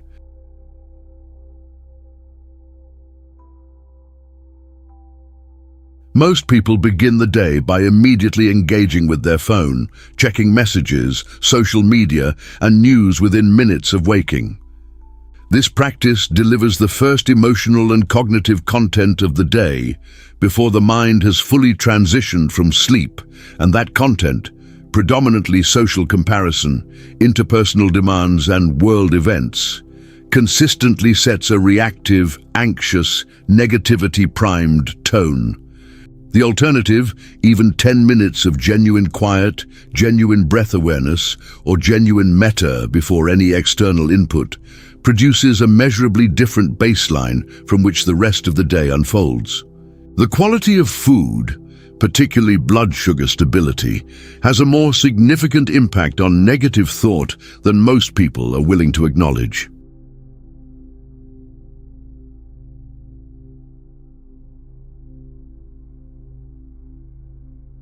The mind running on low blood sugar, from skipped meals, high-sugar diets that produce spikes and crashes, or habitual under-eating, is a mind in a physiological state that reliably produces negativity, irritability, and the specific quality of catastrophic thinking that accompanies the energy-deprived brain. This is not a comprehensive dietary prescription.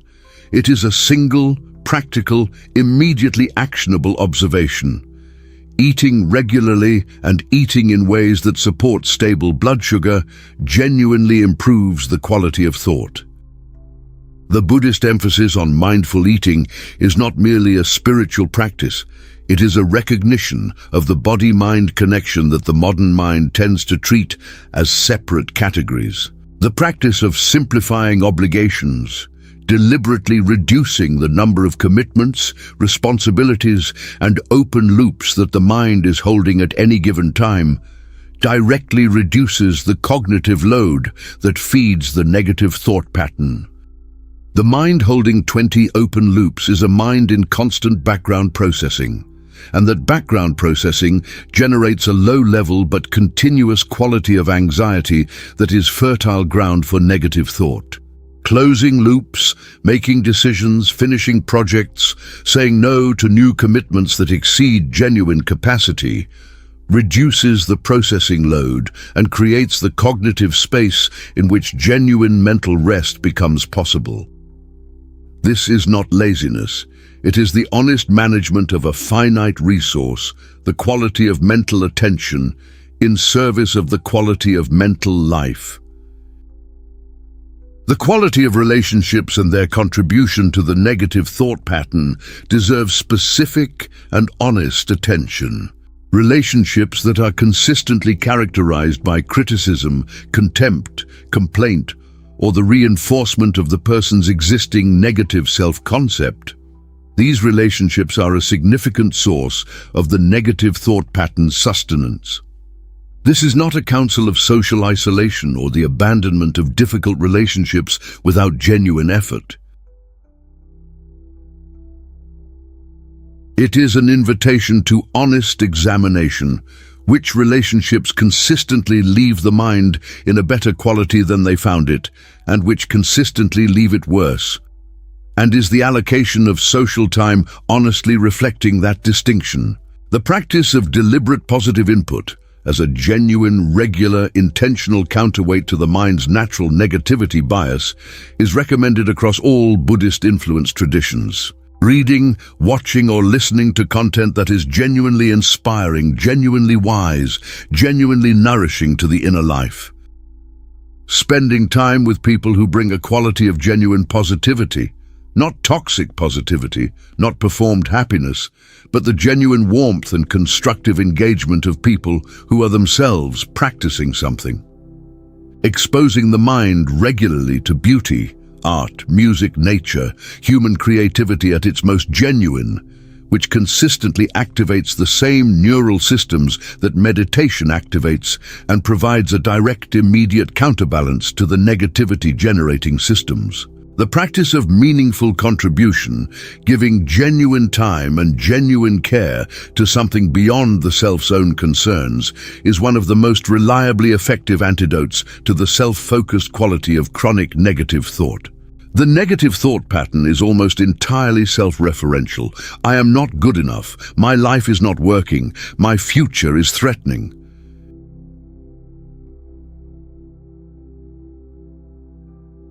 Genuine engagement and service to others, however simple, however brief, interrupts this self-referential loop by providing an external object of genuine attention that the loop cannot easily colonize.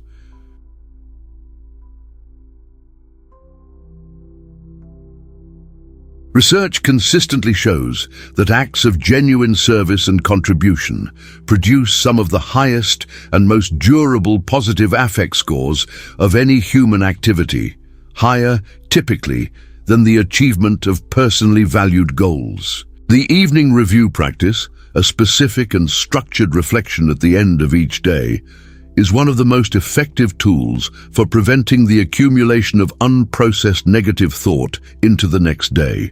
The instruction is simple. Before sleep, spend 5 to 10 minutes reviewing the day, not with the inner critic, not with the harsh assessor, but with the quality of genuine, honest inventory. What went genuinely well today? What am I honestly grateful for? Where did I act in genuine alignment with my values? And where did I fall short, honestly, clearly, without exaggeration or excuse?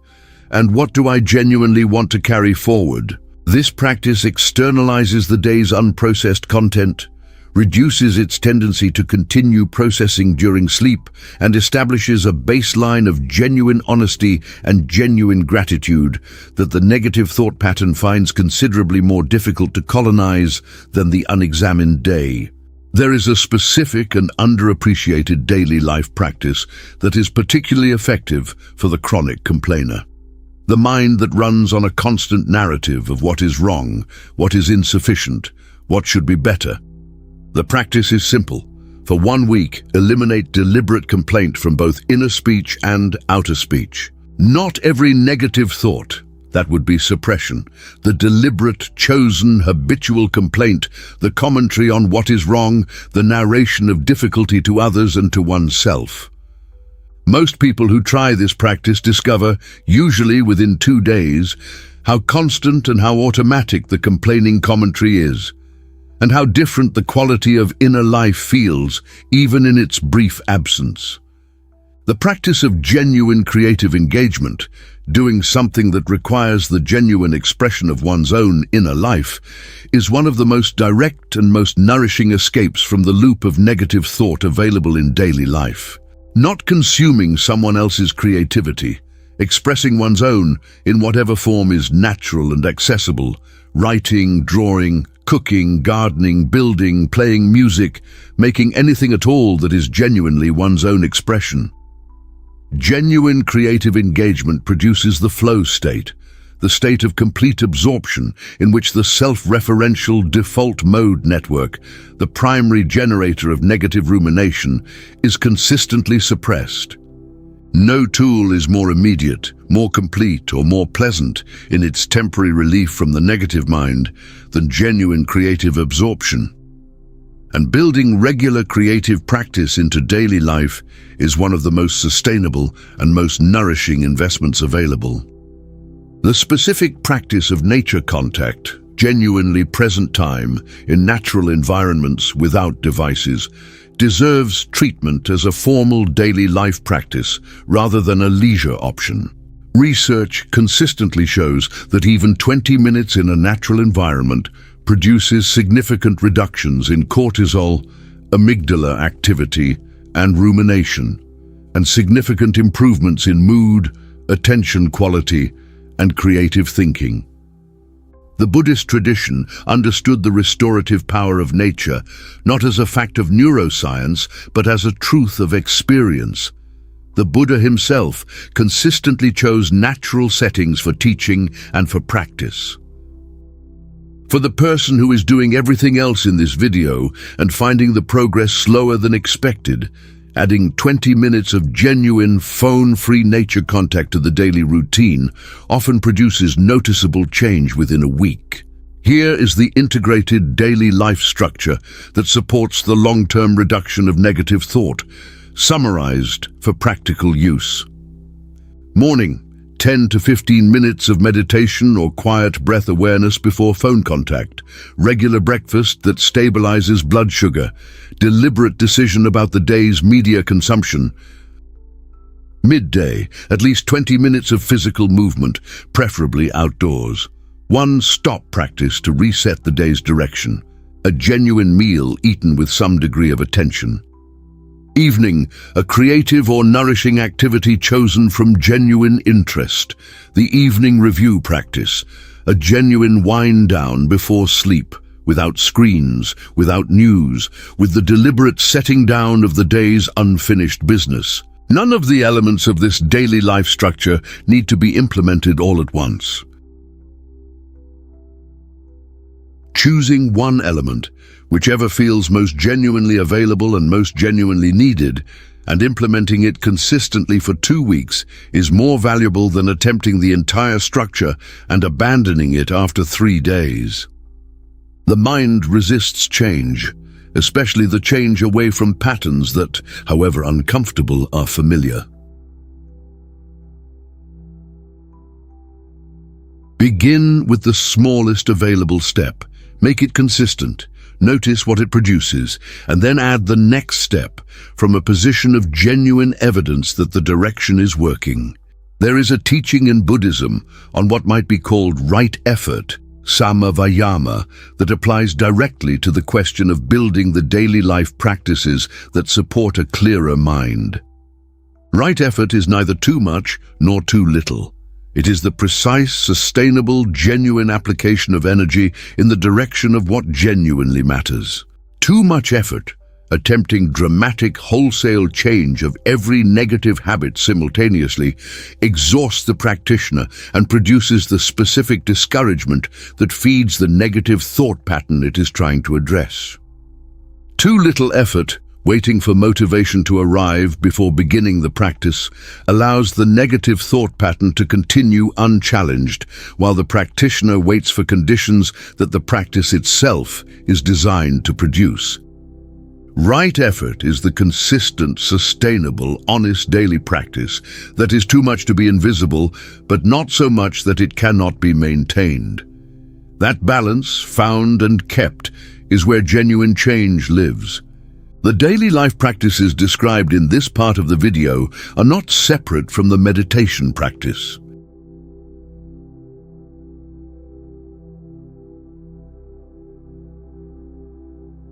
They are the meditation practice extended into the full waking day, the application of the same quality of genuine, honest, caring attention to every dimension of the life that the formal sitting practice applies to the breath and the arising of mental events. The distinction between formal practice and daily life practice is a practical one, not a fundamental one. The whole of the life, the morning and the evening, the meal and the movement, the conversation and the silence, is the practice. And the practice, sustained genuinely across the whole of the life, produces the whole of the change. The reduction of negative thought that consistent daily life practice produces is not dramatic in any single day. It is the daily accumulation of small moments of genuine presence, genuine care, genuine honesty, genuine practice, each of which builds something that the previous day could not build alone. After weeks, the accumulation becomes visible. in the slightly longer pause before the automatic negative thought takes over, in the slightly quicker return from the thought when it has taken over, in the slightly greater quality of ease available in the ordinary moments of the ordinary day. After months, the accumulation is undeniable, in the quality of the inner life that is now the baseline rather than the occasional exception. Not perfect, not free of negative thoughts. Different, genuinely, measurably, sustainably different. There are negative thought patterns that respond well to the tools described in earlier parts, and there are thought patterns that are considerably more resistant, more deeply embedded, and more tenacious in their grip on the mind. This part of the video is specifically for those harder cases, the thought patterns that have been present for years or decades, that have survived multiple previous attempts to address them, that feel woven into the fabric of who the person is, rather than something they are having. Not as a catalogue of pathologies to diagnose oneself with, but as an honest map of the territory, with specific guidance for each of the most common and most difficult patterns. Every pattern described here has been successfully worked with by ordinary people in ordinary lives, with ordinary levels of commitment to genuine practice. The first of the most difficult patterns is chronic self-criticism, the inner critic that runs continuously, that finds evidence for its assessments everywhere, that feels more like a companion than a visitor because it has been present for so long. The inner critic has, in most cases, been present since childhood, absorbing the critical voices of parents, teachers, and cultural standards and internalizing them as the voice of honest self-assessment. Working with the chronic inner critic requires a specific shift that is conceptually simple and practically demanding. The shift from identification with the critic's voice to observation of it. Not the critic is right, not the critic is wrong and I must argue with it. The critic is a voice arising from conditioning, speaking in a familiar tone, not the final word about anyone. The specific practice for the chronic inner critic is sometimes called the three-chair technique in psychology, but it has direct Buddhist roots in the distinction between awareness and the content of awareness. When the critic speaks, when the thought of you are not good enough arises, instead of either agreeing or arguing, pause and ask, whose voice is this? Trace it honestly, not as a blaming exercise, but as a genuine investigation. Whose language is this? Whose standards does it reflect? At what point in your life did this voice begin to seem like your own? In most cases, the critic is found to be genuinely external in its origin, and recognizing it as external is the beginning of developing a different relationship to it. The second difficult pattern is catastrophizing, the mind's tendency to take an uncertain situation and immediately project the worst possible outcome as the most likely one. Catastrophizing is not stupidity or weakness. It is an overactive threat detection system doing exactly what it was designed to do, in circumstances that do not actually require the level of threat assessment it is applying. The specific practice for catastrophizing involves 3 steps. Name the catastrophic thought clearly, identify the actual evidence for the worst-case scenario versus the evidence for alternative outcomes, and then ask, even if the worst case occurred, what would actually be available to cope with it? This last question is the most important. The catastrophizing mind consistently underestimates the person's capacity to cope with difficulty, and the honest examination of that capacity consistently reveals more resilience than the catastrophic thought was allowing. The third difficult pattern is rumination. The compulsive return of the mind to the same territory, the same memory, the same wound, the same failure, again and again, without resolution. Rumination is distinguished from genuine reflection by 2 features. It goes in circles rather than forward, and it increases distress rather than producing understanding or resolution. The Buddhist understanding of rumination is that it is sustained by the belief, usually unconscious, that if the mind goes over the material enough times, it will eventually find the resolution that has so far eluded it.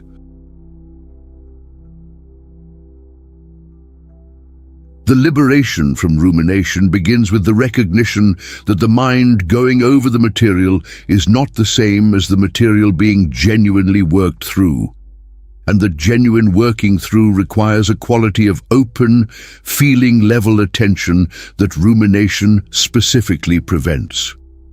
The specific practice for rumination is perhaps the most counterintuitive instruction in this entire video. When you notice yourself ruminating, when the same territory has been covered for the 3rd, the 5th, the 20th time, the instruction is not to stop the rumination by distraction. It is to go one level deeper, beneath the thought content, into the feeling that the rumination is circling around without genuinely landing on. The rumination is protecting the mind from a feeling, usually grief, shame, or fear, that feels too large or too painful to be directly felt. And when the feeling is directly felt, genuinely, fully, with the same quality of careful, open attention that the meditation practice develops, the rumination typically stops because it has finally reached what it was looking for. The 4th difficult pattern is negative self-identity. Not just occasional negative thoughts, but a stable, deeply held sense of the self as fundamentally flawed, unworthy, broken, or permanently damaged. This pattern is the most deeply rooted and the most resistant to the tools in this video, and it deserves honesty about that, rather than false reassurance. The Buddhist non-self-teaching is the most powerful theoretical framework for addressing negative self-identity, because it undermines the foundational premise of the pattern, that there is a fixed, permanent, accurately accessible self that could be permanently flawed in the way the pattern describes. But the theoretical framework, however powerful, is insufficient on its own, and people with deep negative self-identity typically benefit most from the combination of consistent practice and genuine human support. A therapist, a teacher, a community of practitioners who can reflect back something the isolated mind cannot see. The 5th difficult pattern is negative thought triggered by specific people or situations, the thought that does not arise in neutral circumstances but arrives reliably in the presence of certain triggers. The parent who triggers the inadequacy thought, the workplace that triggers the failure thought, the social situation that triggers the rejection thought. The Buddhist approach to triggered negative thought involves working at 2 levels simultaneously: the immediate tool, breath, naming, rain, for the moment of the trigger, and the longer-term investigation of what about this specific trigger generates this specific thought. That longer-term investigation, honest, patient, conducted in the relative safety of meditation or reflection, rather than in the triggered moment, often reveals a specific belief about oneself that the trigger is activating, and that belief is the actual object of practice. There is a teaching from the Korean Zen tradition on the most difficult thought patterns that is both honest and genuinely hopeful.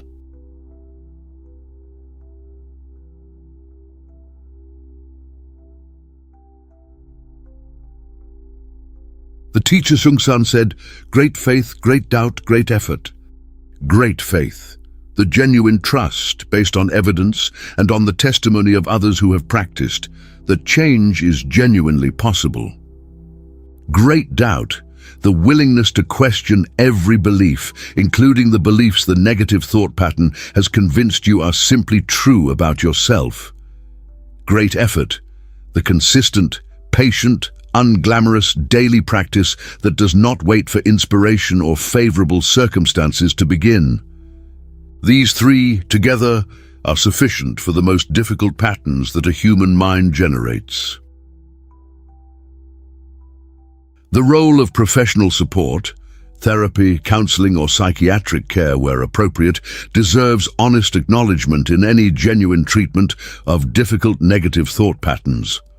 Buddhism is not a substitute for professional mental health support, and it does not claim to be. For thought patterns rooted in trauma, in clinical depression, in anxiety disorders, or in other conditions that have a significant biological or developmental component, professional support is not a sign of failure. It is the appropriate, compassionate, practically effective response to the level of challenge being faced. Buddhist practice and professional support are not in conflict. They work at different levels and are most effective in combination for the most serious and most deeply rooted patterns. The question of how to work with a negative thought in the moment when the tools feel completely unavailable, when the thought has taken over too completely to access any skill at all, deserves specific and honest address. This happens even to experienced practitioners. The thought arrives with sufficient force and sufficient emotional intensity that the naming, the breathing, the rain, all of it seems to vanish in the wave. The instruction for this situation is not more skill, it is simpler. Survive the wave. Do not add the second arrow of self-criticism for being swept into the thought. Do not decide that the being swept means the practice is not working. Ride it out, and then, when the wave passes, as all waves pass, begin again.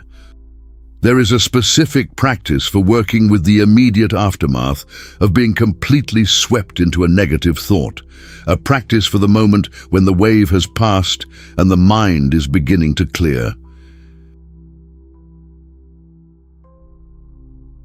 The practice is this. As soon as genuine awareness returns, as soon as there is any space between the thought and the awareness, simply notice, I was swept in, and now I am seeing that clearly. Not, I failed. I was swept in, and now I am seeing that clearly. The seeing is the practice. The clarity is the practice, even, especially, the clarity that arrives after being completely lost. Every moment of genuine seeing, however it arrives, however late in the wave, is a moment of genuine freedom and a deposit in the account of the skill that will make the next wave more workable. The most difficult negative thoughts are not, ultimately, the exception to the Buddhist teaching.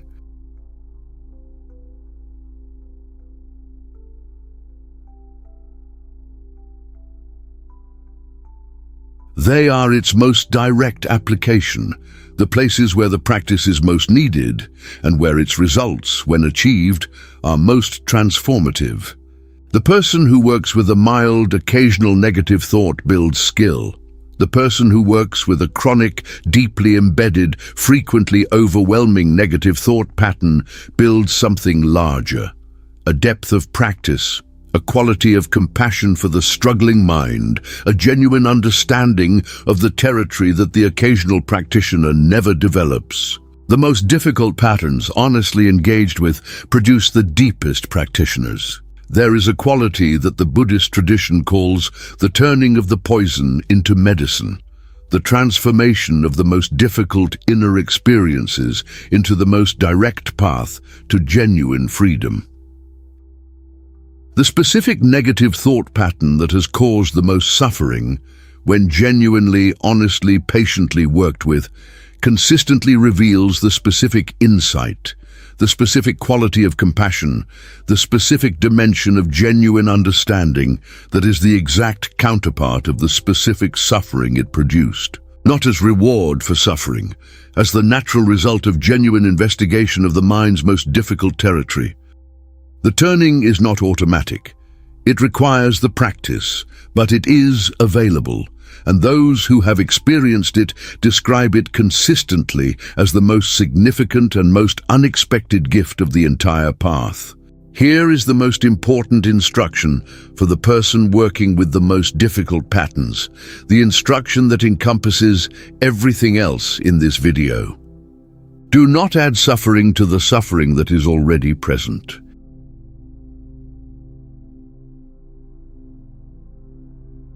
The negative thought is already there, and it is already painful.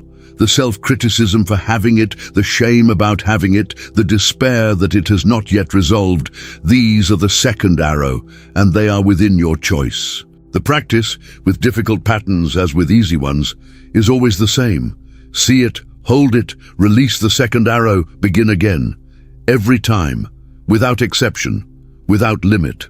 The persistence of difficult thought patterns is one of the most discouraging experiences in the spiritual life, and it deserves compassion rather than judgment. The pattern that has been built over 30 years does not dissolve in 30 days.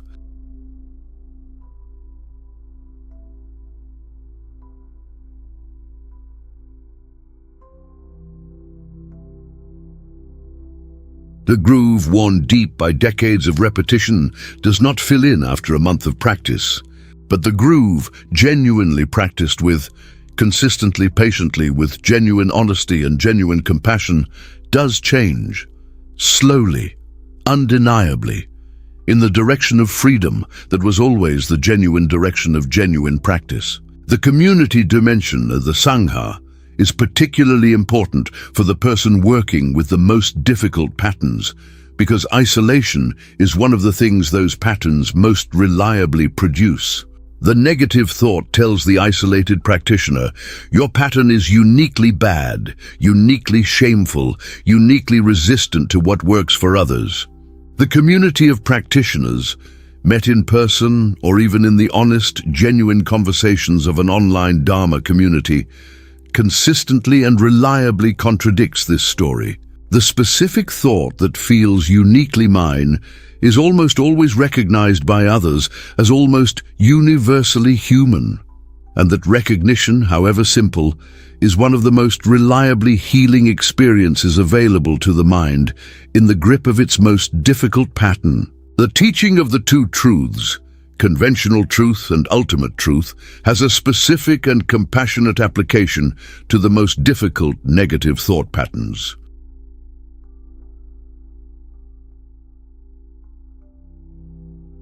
At the conventional level, the thought is causing suffering, the pattern needs to be worked with, the practice needs to be applied, support needs to be sought. At the ultimate level, the thought is a conditioned event, arising in awareness, not a permanent truth about a permanent self. Both truths are true simultaneously, and holding both allows the person to take the conventional suffering seriously enough to address it while not being so completely identified with it that the practice feels impossible. The path through the most difficult patterns is long, and the honest acknowledgement of that length is itself a form of genuine support. Not to discourage, but to prevent the specific discouragement of the person who was promised quick results and is now in the third month of consistent practice, still finding the pattern present and still wondering if they are doing it wrong. They are not doing it wrong. They are doing the most difficult thing a human mind can do, genuinely working with its own deepest habits, and the most difficult things genuinely take the most time. The direction is correct, the practice is working, the results are accumulating beneath the surface of what is currently visible. Trust the direction, continue the practice.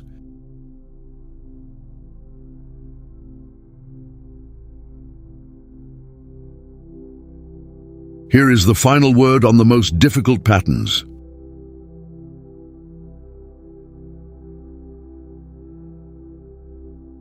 They are not evidence that you are beyond the reach of the practice, or that the tradition's promises do not apply to you, or that the suffering is permanent. They are evidence that the practice needs to be deeper, more consistent, more genuinely honest, and possibly supported by human help in a form that practice alone cannot provide. All of those things are available. All of them are compatible with the deepest Buddhist teaching, and the path through the most difficult territory, walked with genuine courage and genuine care, leads to exactly the same place as the easier path, and often with considerably more understanding of what was found there. Throughout this video, one image has been returning in different forms and from different directions.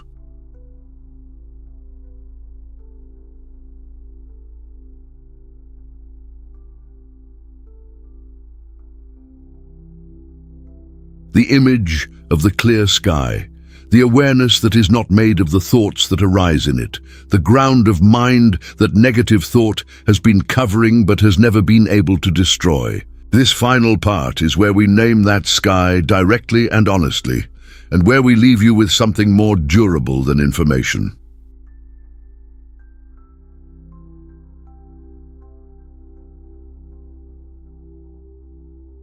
We leave you with direction, and the direction genuinely followed is where everything else that was promised in this video actually lives. Here is what the entire Buddhist tradition, in all its schools, across all its centuries, has been saying about the negative mind. The mind's true nature is not negative. The negative thought is a visitor, not the host, a weather pattern, not the sky. This is not a comforting story told to suffering people. It is a claim that has been verified directly and personally by more human beings than any other psychological or spiritual claim in human history. The clear sky is real. The practice is the uncovering of what has always been there.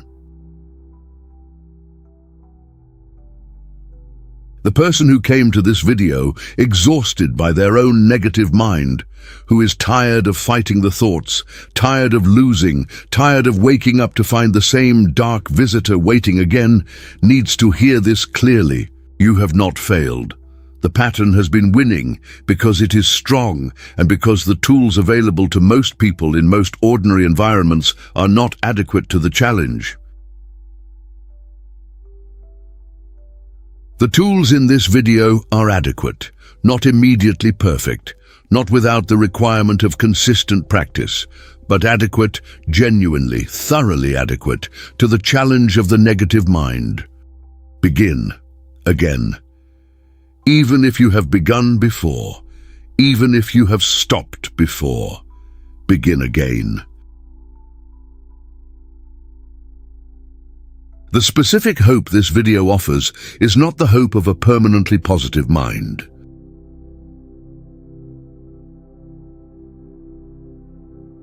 It is not the promise that the dark thoughts will stop arriving. They will continue to arrive with decreasing frequency and decreasing intensity, but they will arrive. The hope is the hope of a different relationship to the arriving thought, one in which the arrival no longer means the loss of the sky.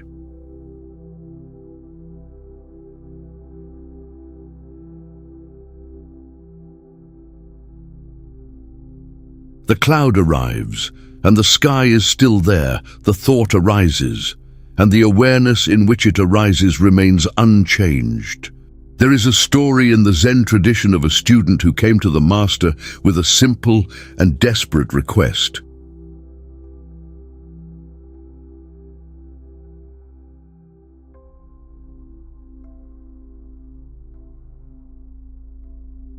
Please give me peace of mind.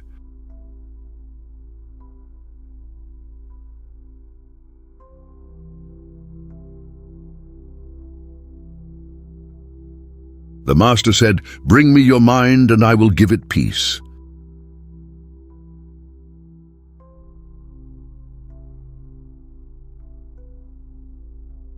The student looked honestly, genuinely, in the way this video has been teaching looking, and could not find the mind that needed to be brought.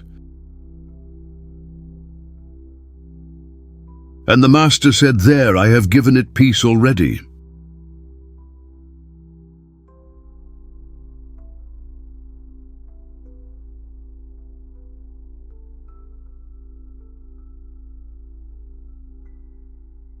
The mind that cannot be found is not the mind that was being fought. The mind that was being fought was the collection of thoughts, patterns, and habitual narratives, the constructed mind, the one built from conditioning.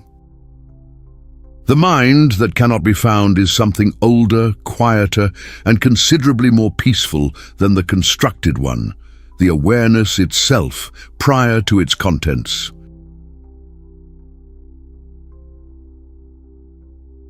That awareness has never been negative. It cannot be.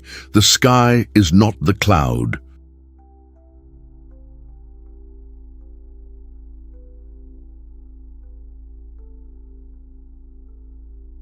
And the practice, every moment of genuine, honest, patient practice, is the gradual, reliable, genuinely available recognition of that awareness as what is most fundamentally present. Here is the practice for today, not next week, not after more preparation, today.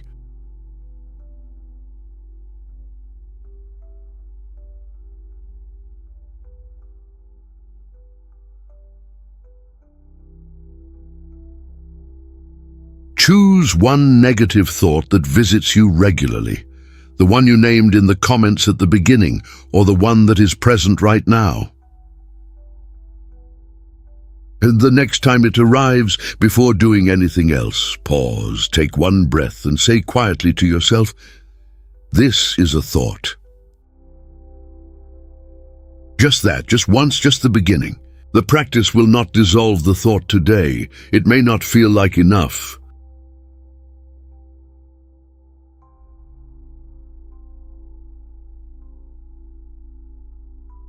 But it is the beginning of the different relationship, the hairline crack in the identification that everything else in this video has been describing. And the beginning genuinely made is everything, because everything that follows is built on that beginning.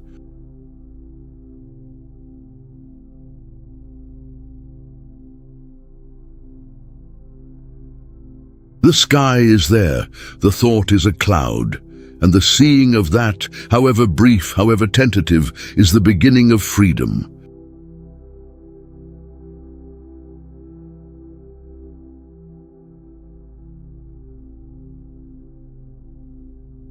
The unresolved question we leave you with is the one that genuinely belongs to you and cannot be answered by anyone else.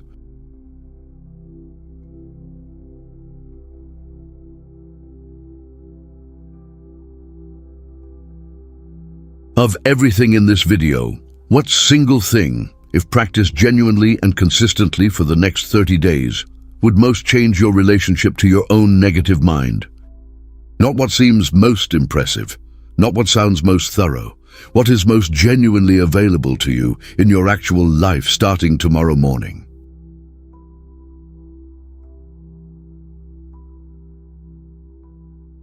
That question, honestly answered and honestly acted on, is worth more than any amount of additional information. The negative thought does not define you. It never did.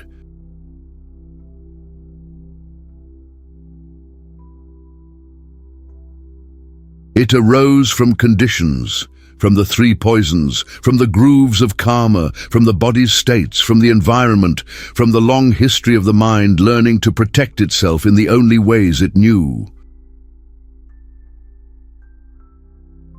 And what arises from conditions can be changed by changing conditions. This is not wishful thinking. It is the most fundamental claim of the entire Buddhist teaching, verified across 25 centuries by the most rigorous self-investigation the human species has ever produced. You are not your negative thoughts. You are the awareness in which they arise, and that awareness, genuinely found, is the peace that was always here. To the person who has been struggling with negative thoughts for years, who has tried therapy, self-help, positive thinking, and still finds the dark thoughts returning, this final message is specifically for you. You have not been weak. You have been working with inadequate tools against a strong and deeply conditioned pattern. The tools in this video are adequate. The practice they require is real. The freedom they point toward is genuine.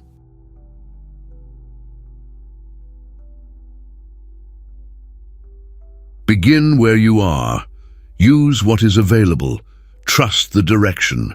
And know, based on the testimony of every sincere practitioner who has walked this path before you, that the direction leads somewhere real. Buddhism's most radical and most compassionate teaching on the negative mind is not a technique or a practice.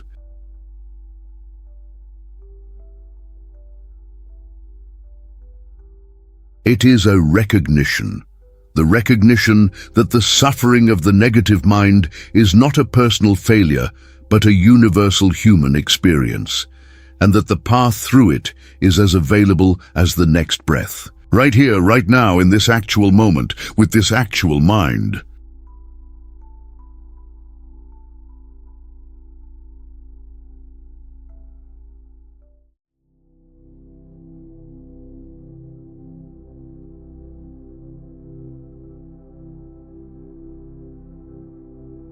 Not the improved mind, not the mind after the practice has been going longer. This mind right now, beginning here.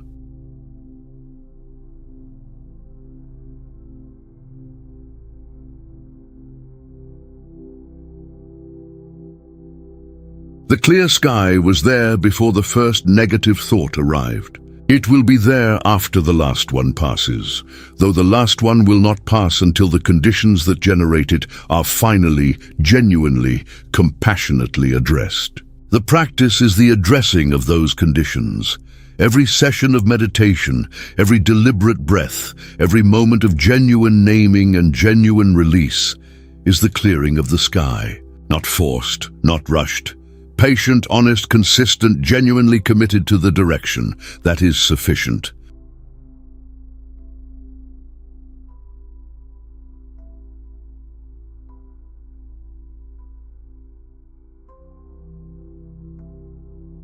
The Buddha's instruction to his students before his death was brief and precise. Work out your salvation with diligence, not your neighbor's salvation.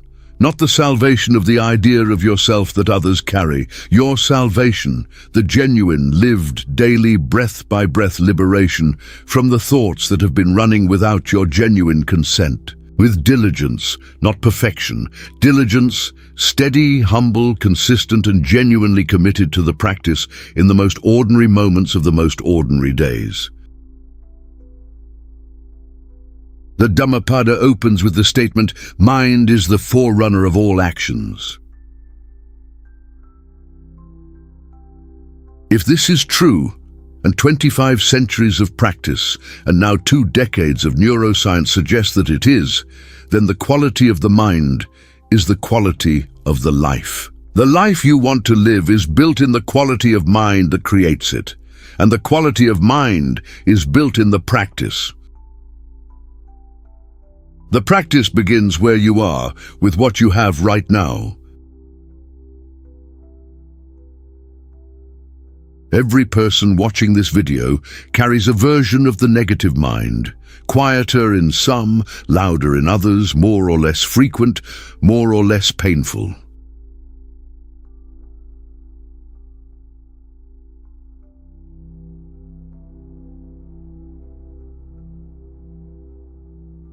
And every person watching this video has the same sky, the same awareness, the same clear ground, the same capacity for the genuine peace that the tradition has always pointed at. The practice meets everyone exactly where they are. It does not require a particular starting point. It requires only the genuine willingness to begin, and you have already shown that willingness by being here, by watching this far, by taking your own inner life seriously enough to spend time genuinely exploring what is available to it. This video was made with genuine care, with the intention of offering something that works.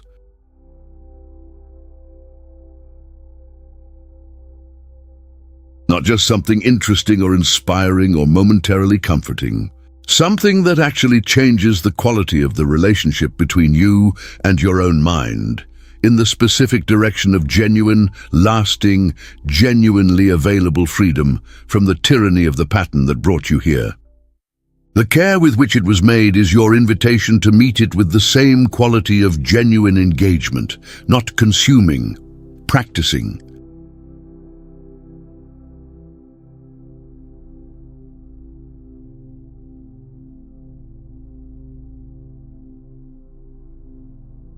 Thank you, genuinely, for the time you gave this video.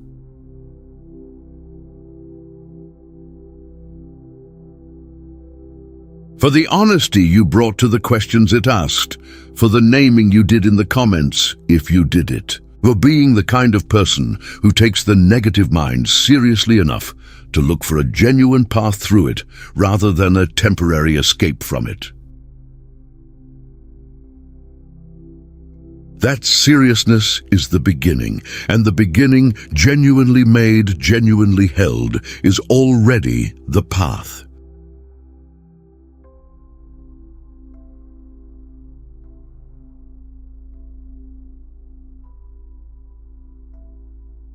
If this video gave you something real, one tool, one moment of recognition, one breath taken more deliberately than the one before, please like it now. Share it with one person whose mind gives them a hard time. The friend, the family member, the colleague who needs to hear that there is a real path through this.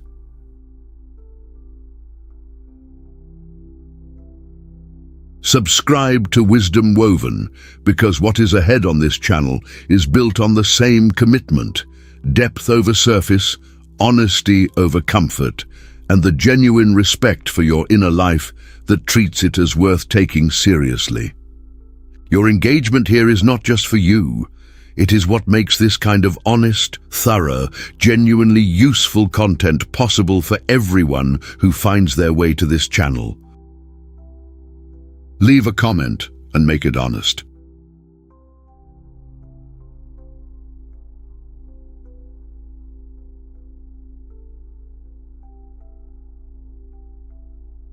After everything in this video, what is the one thing that landed most directly?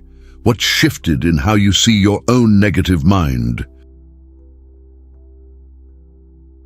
And most importantly, what are you going to do tomorrow, in the first ordinary morning of what could be a genuinely different relationship with your own thoughts? We read every comment on this channel.